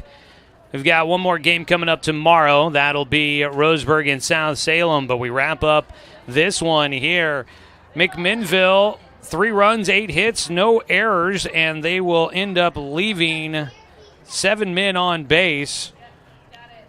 Roseburg, 4 runs on 4 hits. They commit 1 error and will end up leaving 9 runners on base, but they get the win. They did get the benefit of 11 walks allowed by the McMinnville pitching staff in this one. But Roseburg gets the win. The Indians will improve to 3-1 on the season. McMinnville goes to 2-2. Big sweep here at home for Roseburg against a good McMinnville club. And now Roseburg will get ready for another very good club in the South Salem Saxons coming up tomorrow. It was a 1 run in the first inning for Roseburg. That was on a bases-loaded walk to Luke Robbins. Then McMinnville would score 3 in the top of the third. They had 8 hitters come to the plate. An error on the leadoff batter on a ball that one-hopped past Luke Robbins at first, got a man on into scoring position. A base hit would drive in 1 run to tie the game. Then a little bit later, another base hit would drive in a second run with 2 outs, a base hit to drive in the go-ahead run for McMinnville. And then a walk and then followed by a single would drive in 1 more run, and it made it 3-1. 3 runs coming in that third inning against starting pitcher Danner Wirtz. But that's all that McMinnville would get. Roseburg would get 3 back in the bottom of the third. It was a leadoff double by Cal Robbins would get him on base. He would come around to score. Or it was Amos Bowers running for Cal Robbins that would score. Luke Robbins got on with a walk. He would score. And Danner Wirtz got on with a walk. And then running for him, Nick Ruiz would come around to score as well. In that half inning, Fletcher Coleman and Paxton Burke, both with RBIs in that inning, bringing in runs for Roseburg, giving the Indians the 4-3 lead, and that would be your final score. Neither team would muster a run the rest of the way, but Danner Wirtz goes 6 innings. He allows 3 runs on 7 hits, 1 walk, 4 strikeouts, 1 hit batter. He picks up his first win of the season. Cal Robbins will get the save, pitching the 7th inning. Gave up a leadoff single, a stolen base, put a runner into scoring position, and then eventually getting to third on a ground out, but the Roseburg Indians would be able to get around it thanks to a huge defensive play from Caden Austin. Austin would lay out for a soft liner on the infield to second base. He made the catch just before it hit the turf, and the runner at first, just really no good way to go about it for Aaron Rolfe. If he hangs out at first expecting the ball to be caught, and it wasn't, he has to get to second base. If he runs to second and it is caught, then he gets doubled off at first, which was how it played out. You almost think maybe if you were uncertain, maybe you hang out at first base with the expectation that it's going to get caught, and then at worst it's only 1 play, not a double, or 1 out, not a double play, because they get the put out at at second base to get him there. But just the way that one ends up, what a wild way to finish off the ball game. Great defense there by Caden Austin at second base. 2 walk-off wins in a sort for Roseburg. Game 1 was a walk-off in extra innings. It was A.J. Black with the game-winning hit to drive in Cal Robbins for the win. In Game 2, it's some defense to walk off with the win, close it in regulation with Caden Austin coming up with the big play. The Roseburg Indians, a great day here at the ballpark. Some highlights offensively. 2 hits in the game for Braden Mix. Let's see here. A triple for Aaron Rolfe. Nash Opitz had an RBI single. Taylor Carnahan had 3 singles in the ballgame, plus drove in a run. And that is some of the highlights there for McMinnville in Game 2. For Roseburg, RBI single for Paxton Burke. Caden Austin had a tough day at the plate in Game 2, but he came through defensively with a nice play to finish it out, so that'll kind of ease the pain. Cal Robbins, a great day all around at the plate, but here in Game 2 he goes 2 for 3 with a double and a single plus a walk. Let's see here. Jake Johnson, a couple of walks. Luke Robbins had a couple of walks, had an RBI with the bases loaded walk in the first. Danner Wirtz goes 1 for 1. He had a bloop single to right field plus 2 walks. And that bases loaded walk for Fletcher Coleman in there as well as he picks up an RBI. And, boy, what a fun day it was a long one, slow at times, but it was a fun day here at the ballpark. And Roseburg will try to keep it going as they will host South Salem coming up tomorrow. The South Salem Saxons, third in the preseason coaches poll, so they definitely are a good team coming in here tomorrow. And Roseburg will see if they can keep it going with some good times. They had some beneficial results here today. We'll see how things continue on. Well, that is going to do it here for us here, folks. And now we get ready for Beavers baseball. That is coming up next here on The Score. It looks like we'll get you there right about in time for first pitch on that one. So we'll be crashing into that here momentarily. Don't go anywhere. Beavers baseball taking on the Washington Huskies. That's coming up next right here on your home for sports, The Score. So thanks so much, everybody, for tuning in. Want to say thanks to everybody helping make it today's broadcast possible. First, want to say thanks to Athletic Director Adam Blue, Head Coach Troy Thompson, the entire Roseburg baseball program for allowing us to bring you another season of Roseburg baseball here on The Score. Want to say thanks to Knight Jarecki, who did play-by-play coverage in Game 1. Want to say thanks to Brenton Cranford for doing the radio production here all day long. It was a long one there in the studio. Appreciate that. Want to say thanks to the gals in the booth up here, Marcy and Jessica, for keeping me entertained while I was doing PA and also feeding me. Always nice to have that. And say thanks to you, the fan, for tuning in for today's broadcast because, of course, without you, I'm just a guy sitting here talking to myself. I'm Joey Keeran. Up next here on The Score, it's Beavers baseball, so stay tuned. Oregon State taking on Washington. Coming up next here on Douglas County's Home for Sports, The Score, 92.3 FM.